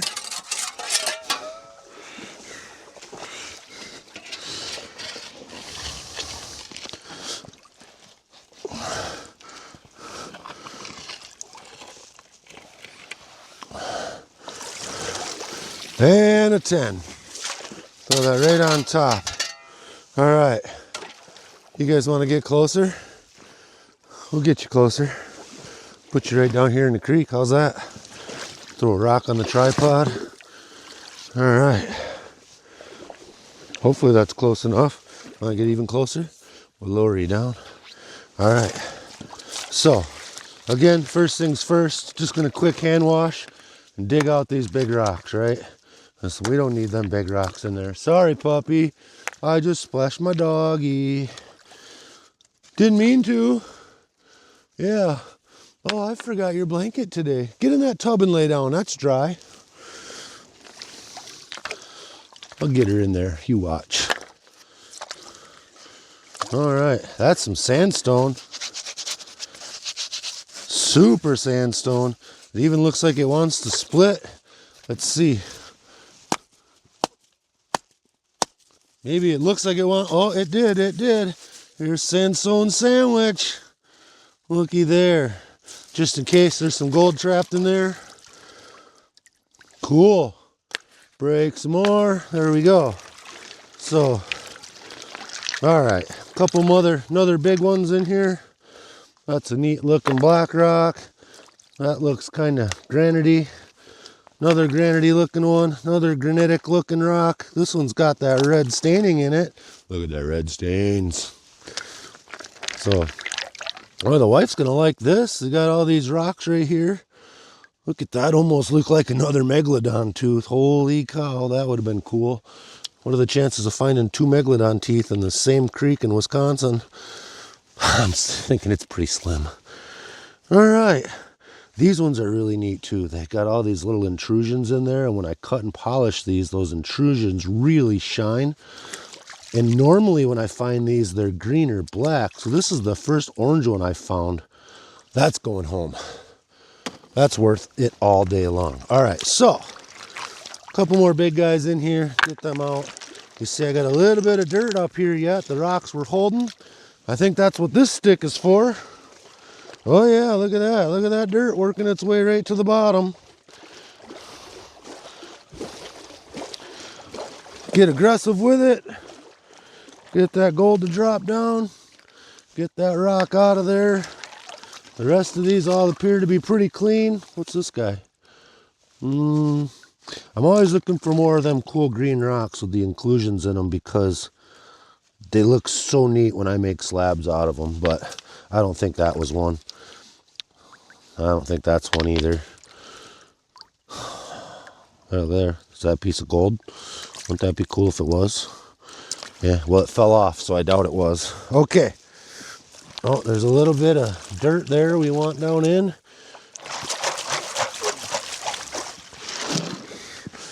Push these stickers out of here. And I have absolutely filled my tray right back up again. So first thing I'm gonna do, I got a rock, I got a pile of rocks in there.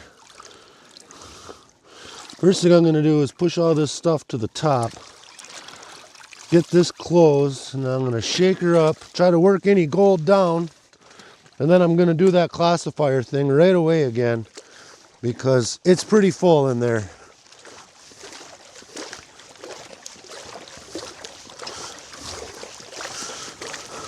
I honestly think maybe even just going with a 1/4 inch classifier right on this screen deck and just stopping it at a 1/4 inch before it even gets through, because that's the majority of what I'm hanging on to down there. I can see the rocks in there jumping around. I can feel this whole thing bouncing. And this is supposed to wiggle. I just want to make sure that the bracket it's attached to is staying strong, and it is. I left a little wiggle in there because it's kind of like tapping the pan. You get that tat going down. So let's just go ahead and get this classified right away. And again, classifying right over the top of the mat and all the rocks that are in there.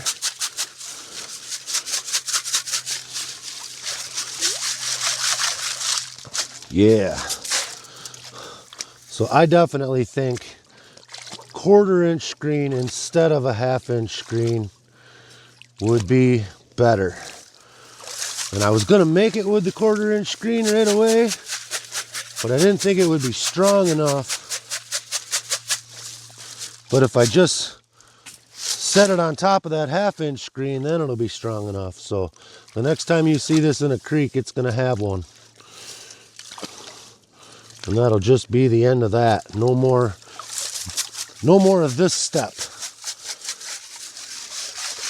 And again, this is all about making it faster. So if I could make it faster, catch gold, and still be able to mine in the wintertime, that's what it's all about for me. Get her moved up that way.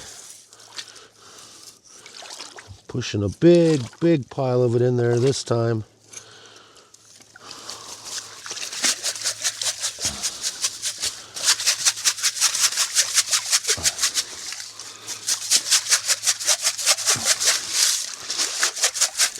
It looks dirty, it's just the dirty water.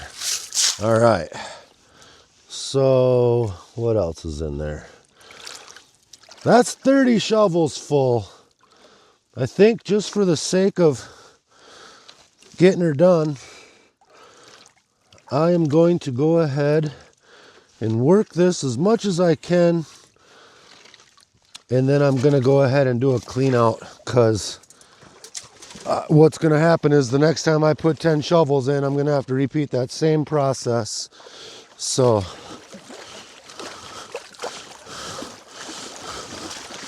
do this. Oop. Huh, did I not put the pin in, or did I lose the pin? I think I put the pin in, and I think I lost the pin. Interesting. Well, I'm pretty sure it's going to be right there. Oh, I see it even. My wing nut must have came off.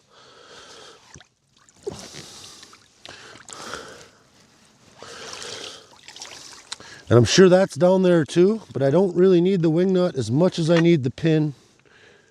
And I'll find that in a minute when I pull this box out.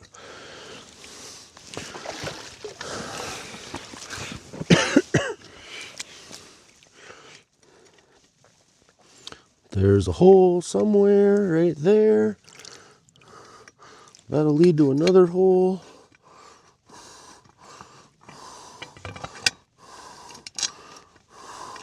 I was gonna get one of them flippy snappy pins, and I had one, and I forgot to grab it. So it'll be getting that too. All right. Oh, look at that finer material rolling back and forth in there like a tidal wave.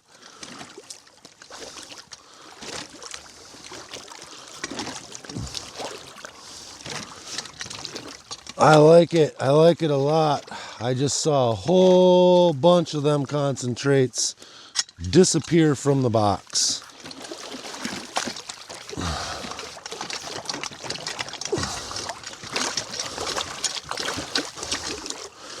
All right.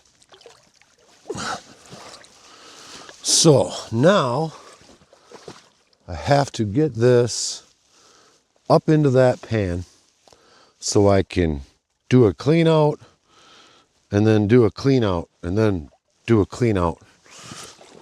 And you guys are all gonna watch me struggle. I'm sure it's heavy. It probably isn't that bad though. All right, we're gonna stop for a minute and then we'll be right back. Stop recording. Hopefully right there, nice flat enough. A little rock in the way there.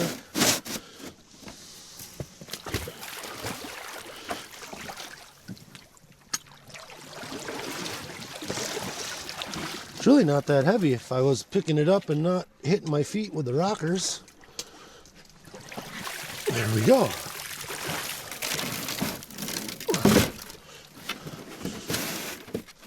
And then my thought was, get it where you guys can see what's going on. And then I kind of thought, if I just started running some 5-gallon buckets, I could run that heavier material out and get a better look at what's going on in the mat. I am still planning on taking all of that, but let's get a bucket for some water.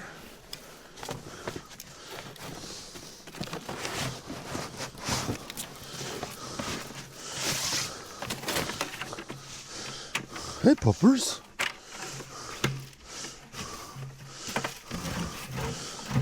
I got my bag empty. You want to lay on that? Here. Right here. Right here. Right here. Right here. Right there. Go up there. Go up there. There you go. That's dry for your butt. Okay, so I'm kind of figuring if I dump a 5-gallon bucket down, the heavier material will wash out, because I really want to see what's trapped in the mat right away.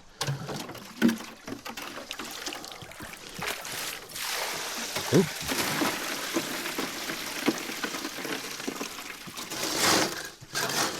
Might have been a little aggressive on my dump there.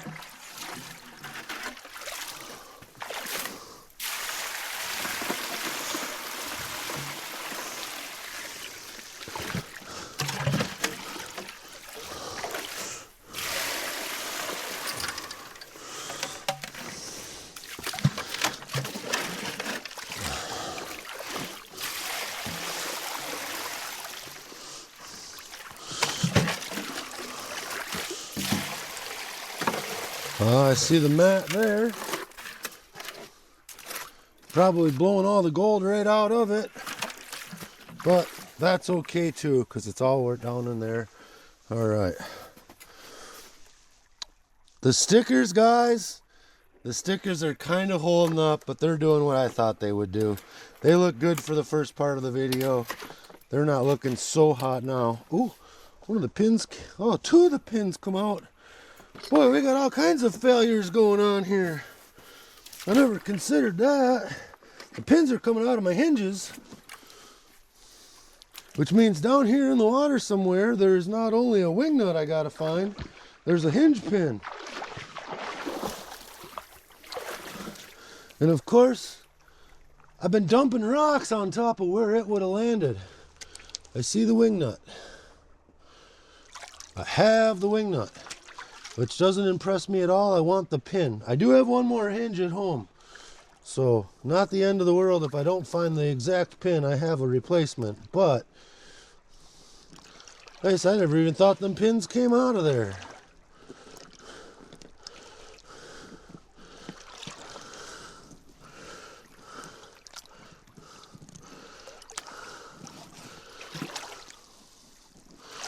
Oh, that was a stick. Boy, I thought I had it. Huh. This was not part of the plan.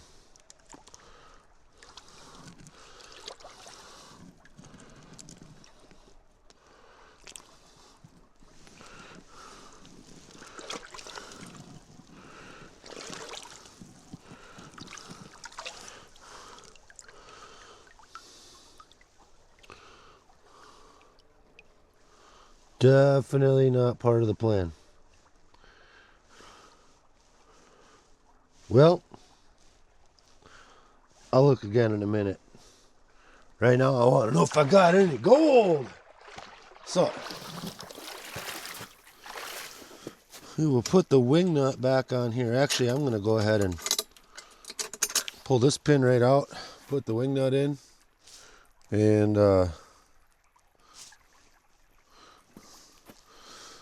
throw that there for now. Get this out of the way.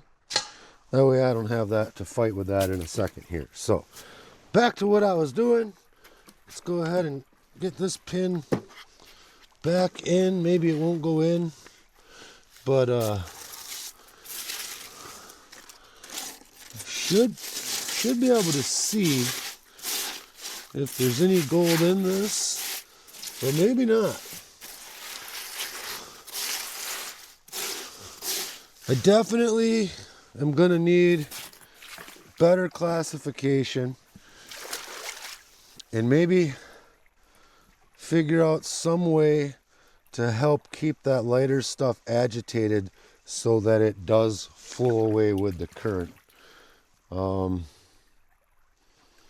But yeah, I was really hoping for less material than that. It's still less than I would have had, but this isn't exactly working as I intended it to.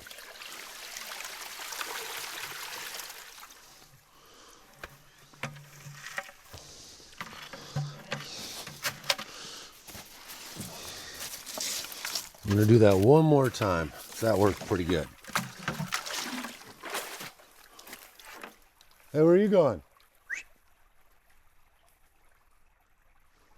She saw something she's going to go make friends with.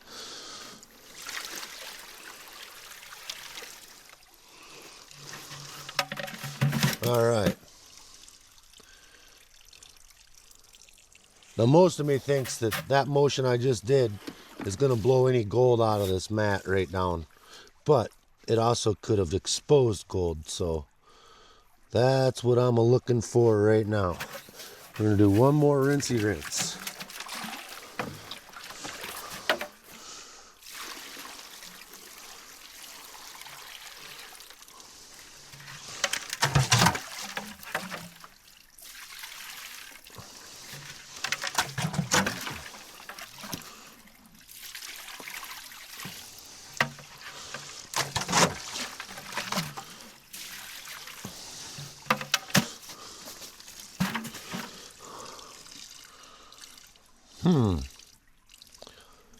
Now I know. Oh, there's some gold. Yeah, not much, but I see a couple pieces. Why don't I try this?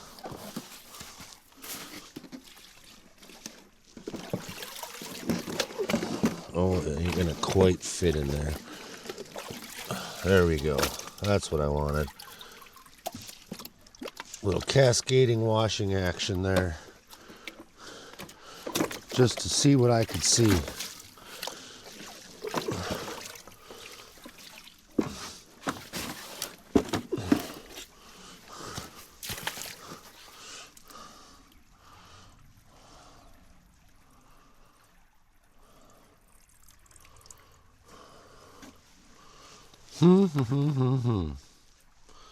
Oh yeah, there's some. Yeah, there's a piece. It's amazing there's so much at the top with all that aggressive rinsing that I just did. But there is 3 or 4 pieces up there yet. And I see some baby itty bitty specks down here at the bottom. There's a nicer one. Nothing monster size, but all right, so again, that step wasn't necessary. Normally I would just bring this over here and then I would go ahead, set it up in here just like this, open it up just like that, take some buckets of water, rinse it back, Give her the old splasharoo. Got a lot of sand right there.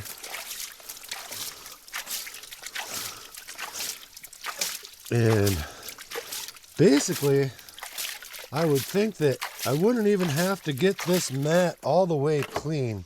I could do a full clean out at home. And my pin fell out again, guys. You seeing that? Now it's down in there. All right. Fun. Okay, so we're going to get this cleaned out. This is turning into a blooper reel.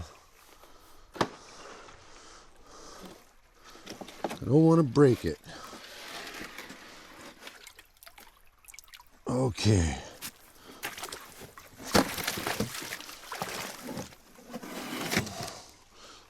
Put that just like that so I remember that, hey, there's some pins in there you're going to want to find.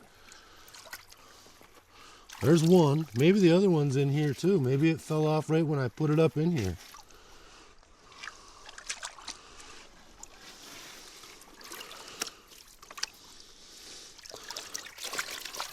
All right, so let's see what the total amount of material was. Let me get this hinge pin put back in. And I will definitely be adding, it's got a knurl on it, so it's not supposed to be able to do that. But there, getting it kind of in. That pounded in really tight, so I don't think that's going to fall out. I put it in the other way, so that knurl's got all that paint in that hole to grab into. So that one should be fixed. I just got to find the other pin and do the same thing. It's either right there or it's right here.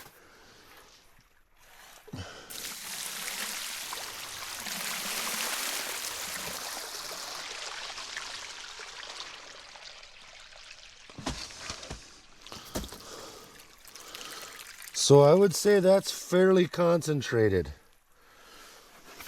That is way less than a 5-gallon bucket full. But we want even more down than that. So, and I can always get water here to do this. So I'm gonna continue to classify it down right here.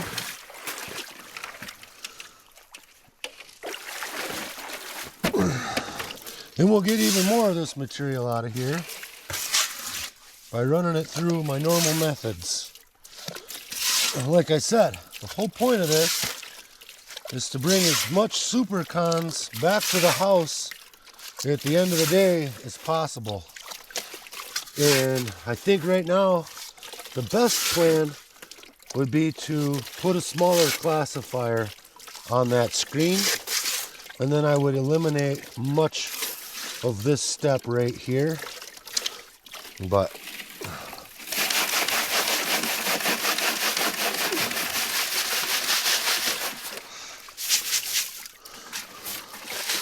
I mean, there's a couple of pounds of material right there. A couple of pounds for sure. Show it to you. There it is. We're going to do all of it. We'll get it all in here, and then I'll have a bucket to show you.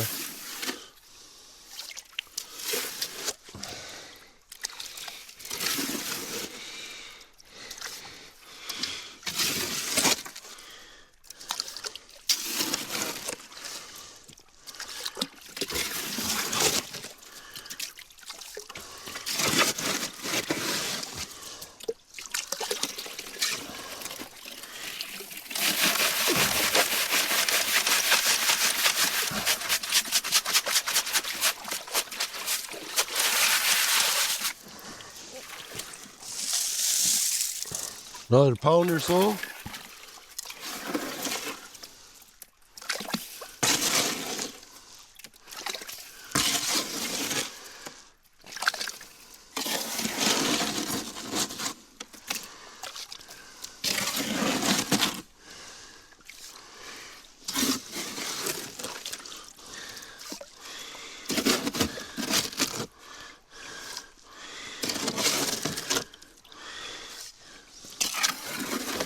That's almost all of it. We're gonna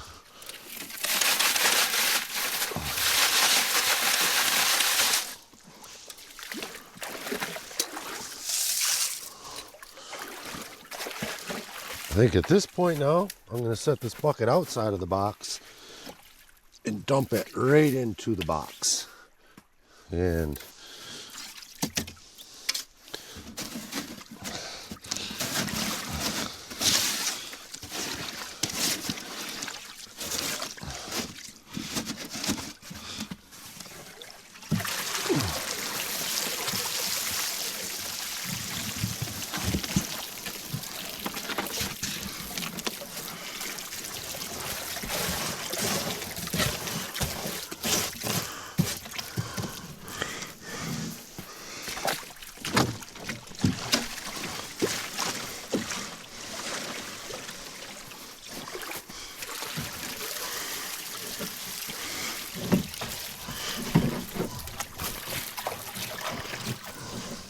of course, there's one hole in this. It's in that corner.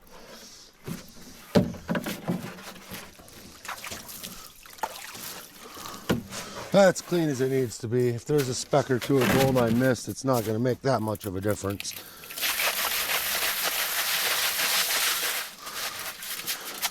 So where were we at, guys? About 30 shovels?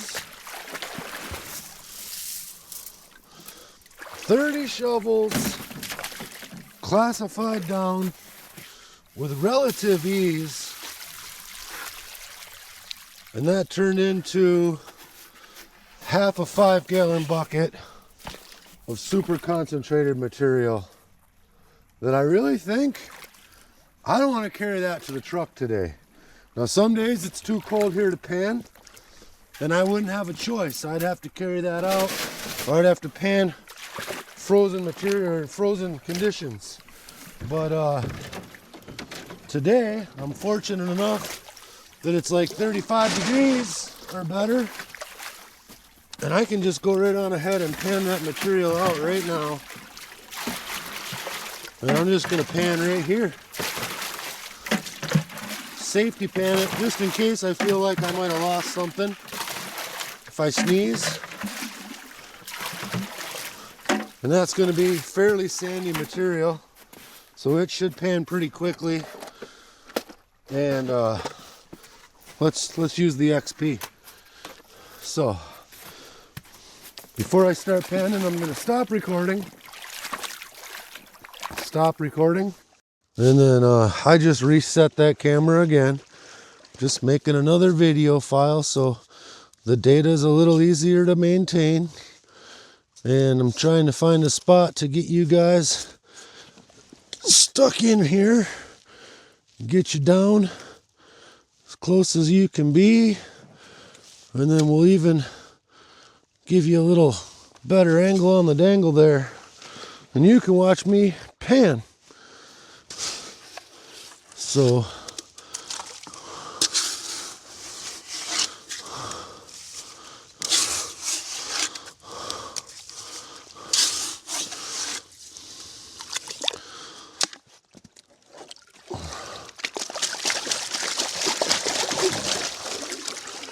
where are the riffles? There they are.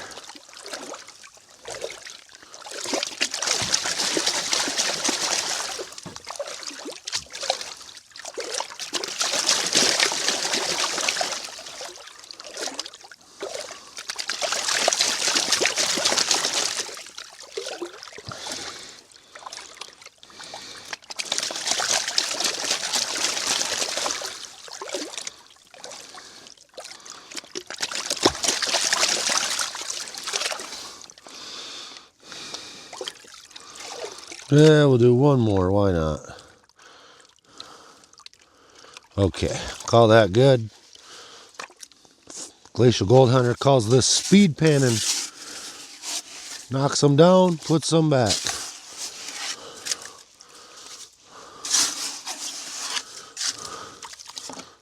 Be falling over now.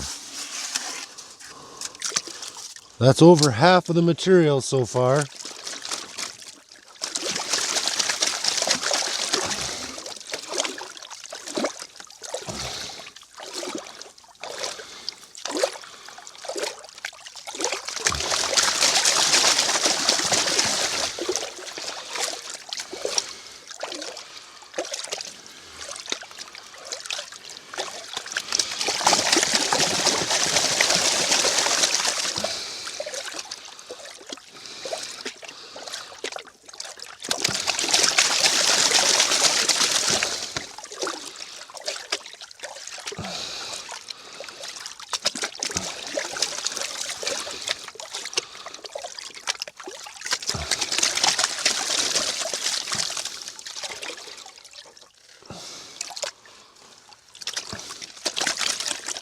All right. I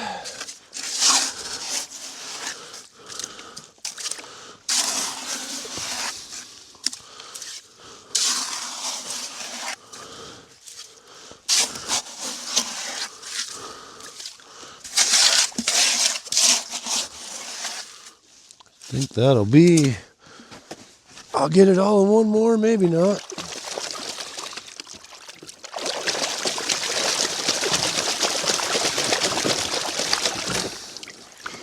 Oh yeah, she's fluffy.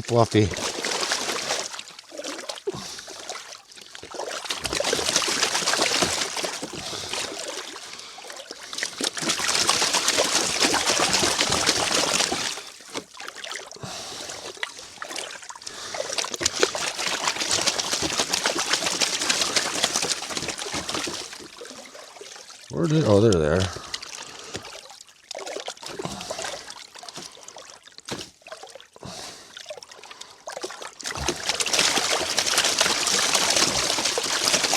The material in the pan is getting much denser. Much denser.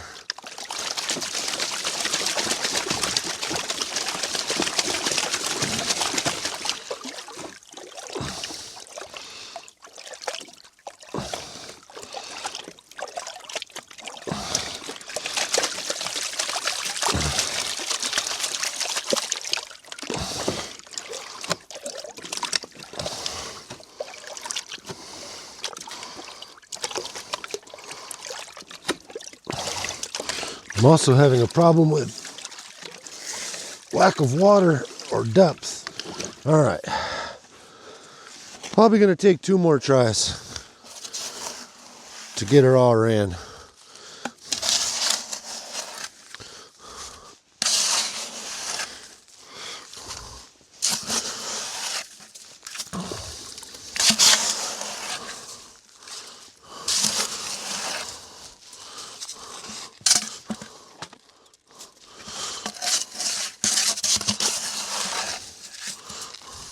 Well, it definitely doesn't work as good as I hoped it would.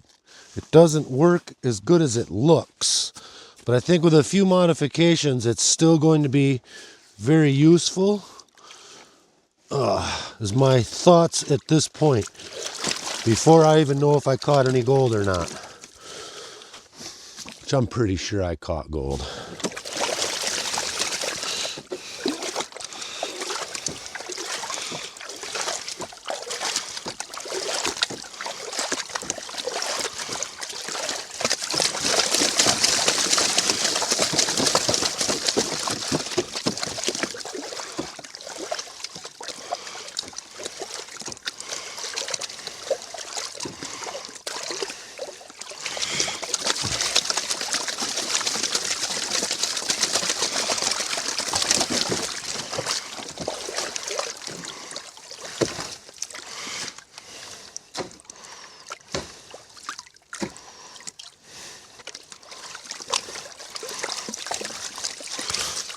Getting lots and lots of them finer baby rocks in there.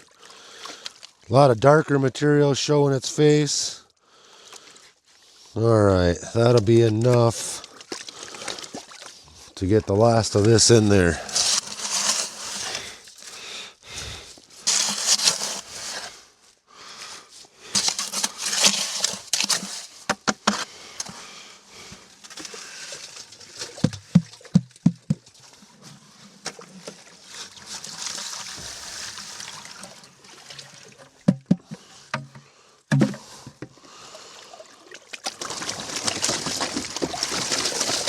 Maybe I just want to help me rinse my bucket at the same time. Just add a little bit more water.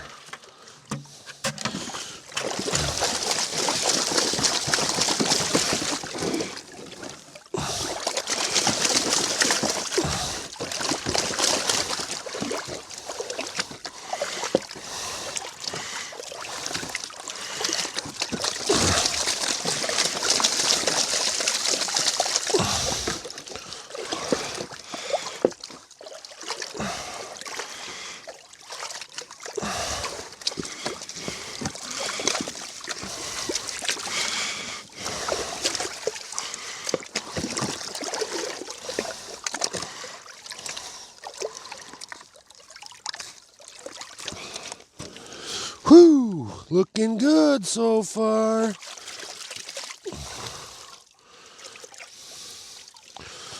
Quite a bit of material in there yet. It's lots of light material, but I'm gonna try to be a little bit more careful about it now, because it's definitely it's heavy. It's such a heavy pan for as little bit of material as in there.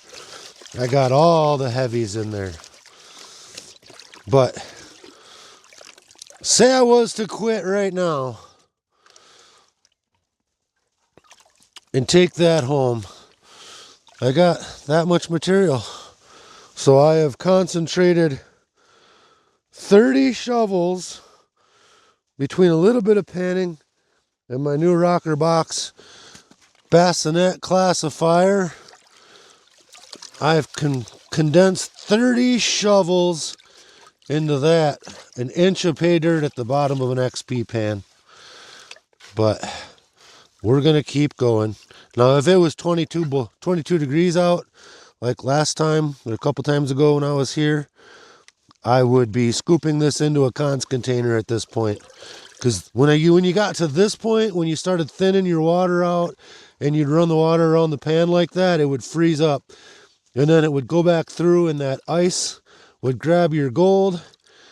And then your gold is floating, stuck in a piece of ice. And it was no fun at all. But as you can see, this definitely is heavy. It's got some thicker, blacker, darker material that does not want to be moved. I'm trying to pull the lights off.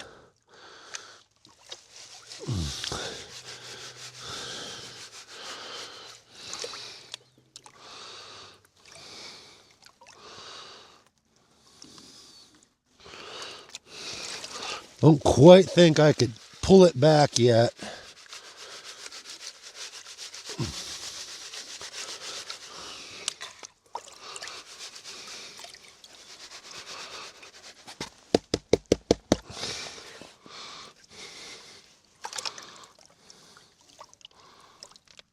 There, I got a bunch of the lights up.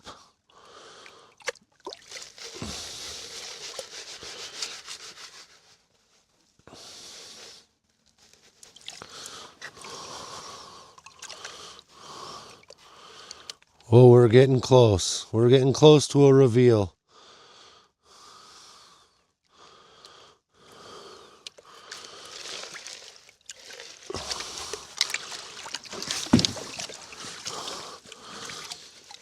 $30 shovels. 30 shovels. Reduced down to one green scooper of material. Let's see if that's enough. Just get some clean creek water in there.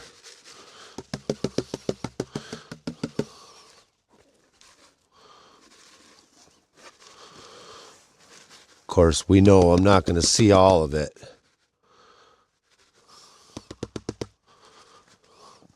But I should see something any minute now. Ho, ho, ho, ho, ho. That's exactly what I thought I would see. Gold, a lot of it.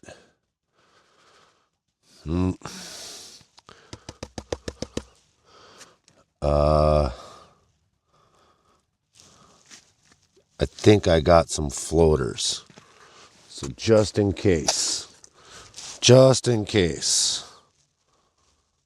we'll dump a little bit of the old creek dribble in there. Modern Michigan Prospector. You can get yours on eBay or you can get it on goldputts.com. The Creek Drop. That makes me feel a lot better about trying to do a little bit more panning of this stuff in this muddy creek water. Look at them lights going. Good job, good job.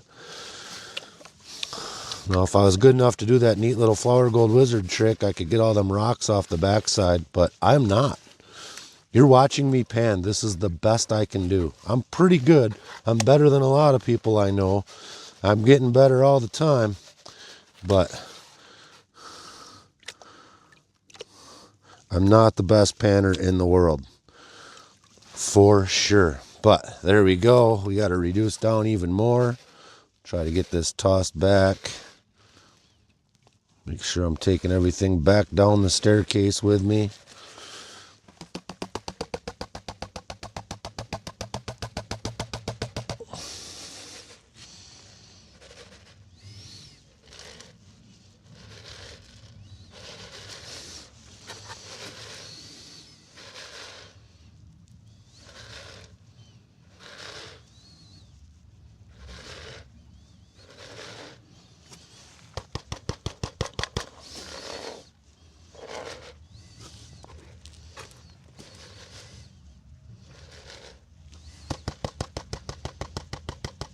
See one pretty good size piece even.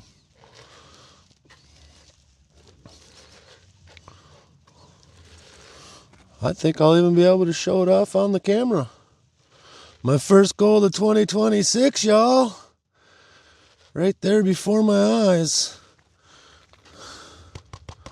Oh, and the water just hit it, and some of it floated, and some of it didn't. So I have for sure got some floating gold right now. Let's get it to float back over where I want it. Let's see if I can't knock it down. The gold lost that fight. Yeah, get back to the bottom of that pan where you belong, gold. Oh, there is a beautiful line there. A beautiful line. My invention works, guys. Might need to work some kinks out of it, but there's no doubt. My first gold from 2026. Right there in the pan.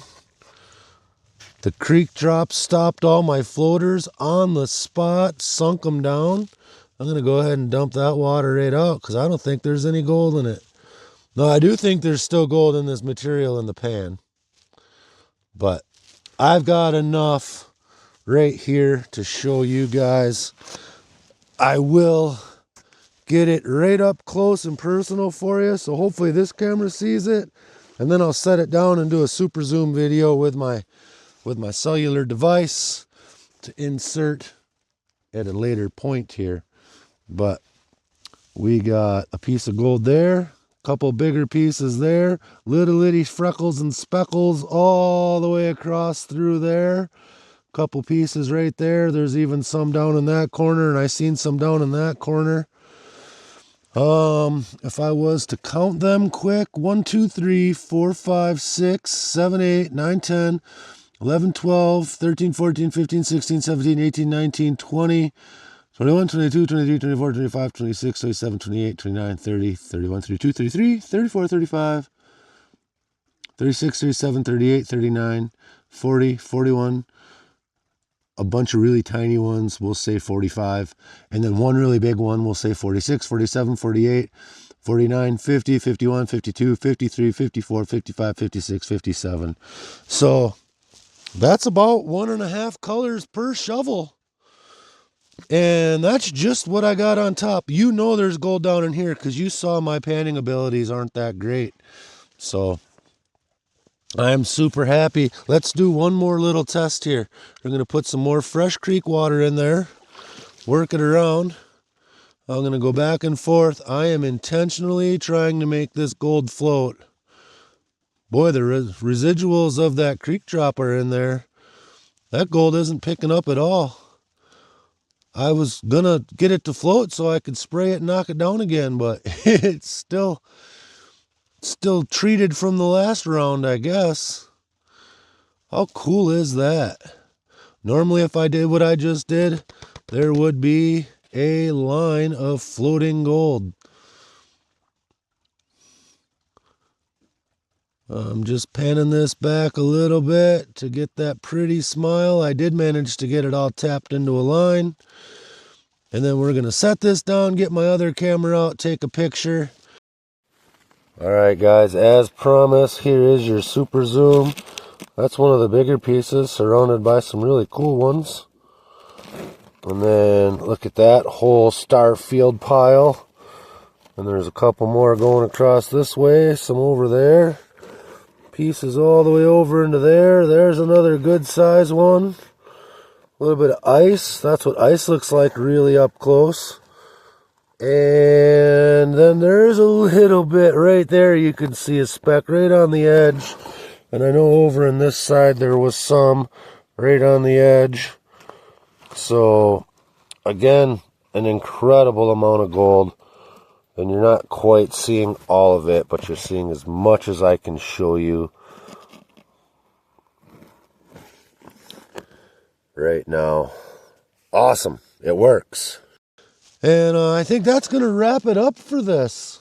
I tested any gold that I might have lost into this pan here, panning. Well, what I'm going to do with that, first thing I'm going to do is straighten you guys back out and then make you tall like me. There we go. This is what I'm going to do. I'm going to bring this right over here.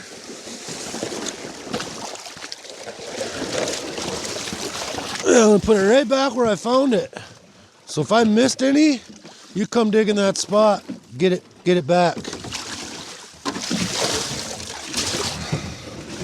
And I'm super happy knowing that I was able to classify and concentrate 30 shovels full in what would have been a lot less time if I wasn't flapping my lips the whole time talking with you guys and learning it. It would have been a lot less time if I had better classification. So this will be coming back for more tests.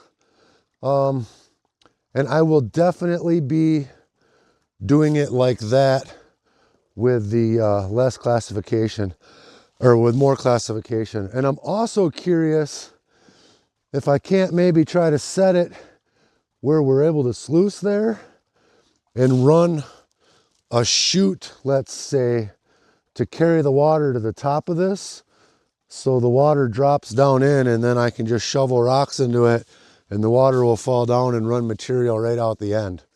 I might also be blowing gold out the end, but it might not. It's got the little riffle in there. It's got all the riffles in that mat. So that requires bringing a whole nother piece here, probably something 8-10 feet long. But I planned on checking that before I left to see what the options are for setting that below a dam and then running a chute of water to it so the water can flow in. But that's going to be for a later date. That was just something that I considered as I was building it, that this could be put into a dam where you're able to basically use it like a high banker, let the water from the dam fall in and wash your rocks, flip the rocks out of the way.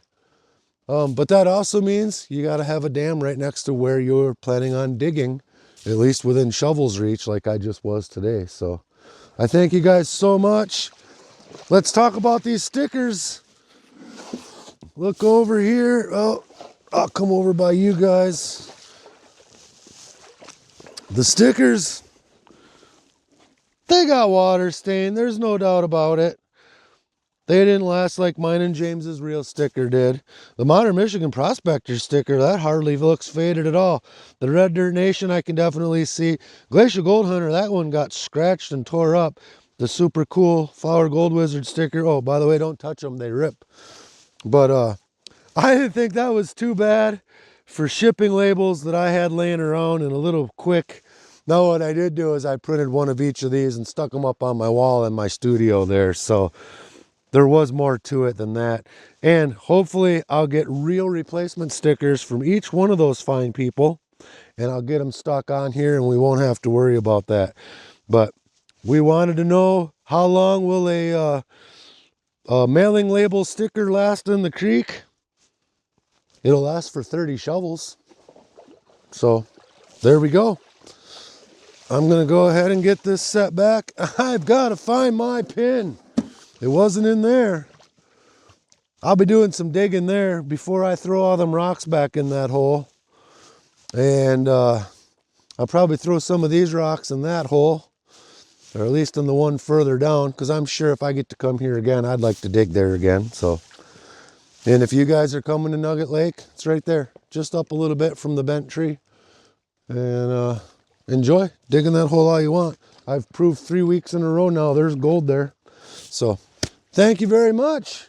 That's going to wrap this one up for, because I could go home and run that in the shop, in the studio, and run that and show you exactly what I got.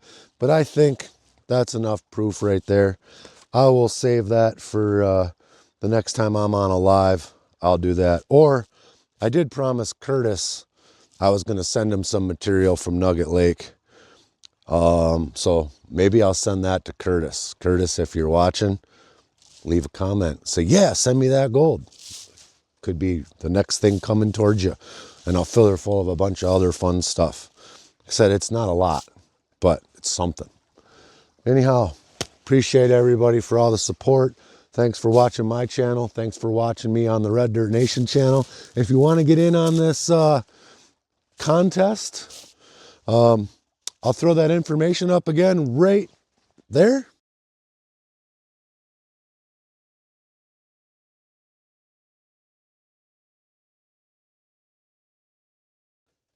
And check that all out. Send an email to myself, or you can email reddirtnations@gmail.com. It's reddirtnation with an S at gmail.com. And we'll talk about getting you guys in. I don't know if there's going to be prizes or any of that stuff. I do know we're supposed to have some special judges, and maybe instead of prizes we'll make like a plaque or an award or something, and we'll ship that off to the winners. So you guys get out in your garages, in your sheds, in your kitchen, wherever you got to go, down in your basement. Make something similar. It doesn't have to be a rocker box. It could be anything. I almost made a 5-gallon bucket trommel, and then I realized I can't really use it anywhere around home. So I thought I'd make something that is actually practical for me. And there will be times this winter where that's going to be a lifesaver here, because I don't have the ability to sluice or pan. And that made a lot of material into a little bit of material in a pretty quick hurry. So I'll get it fine-tuned, get the bugs worked out. And you know the other thing? I didn't pull that mat out. Guys, there's still gold in that mat. Maybe I will add a quick little at the end of this. Maybe I'll keep you in suspense. But yeah, that mat holds gold. I only just splashed it. It needs to be flipped and aggressively beaten like it owes me money, and then the gold will fall out of it. So yeah. Maybe I'll fill this pan up with water and do it right here real quick. No guarantees, but we'll check that out. We'll see what happens after I shut the camera off and take a picture of that gold. Have a great day. See you later. Catch you on the next video. Hi. What else do you subscribe. like and subscribe? That's right, buddy.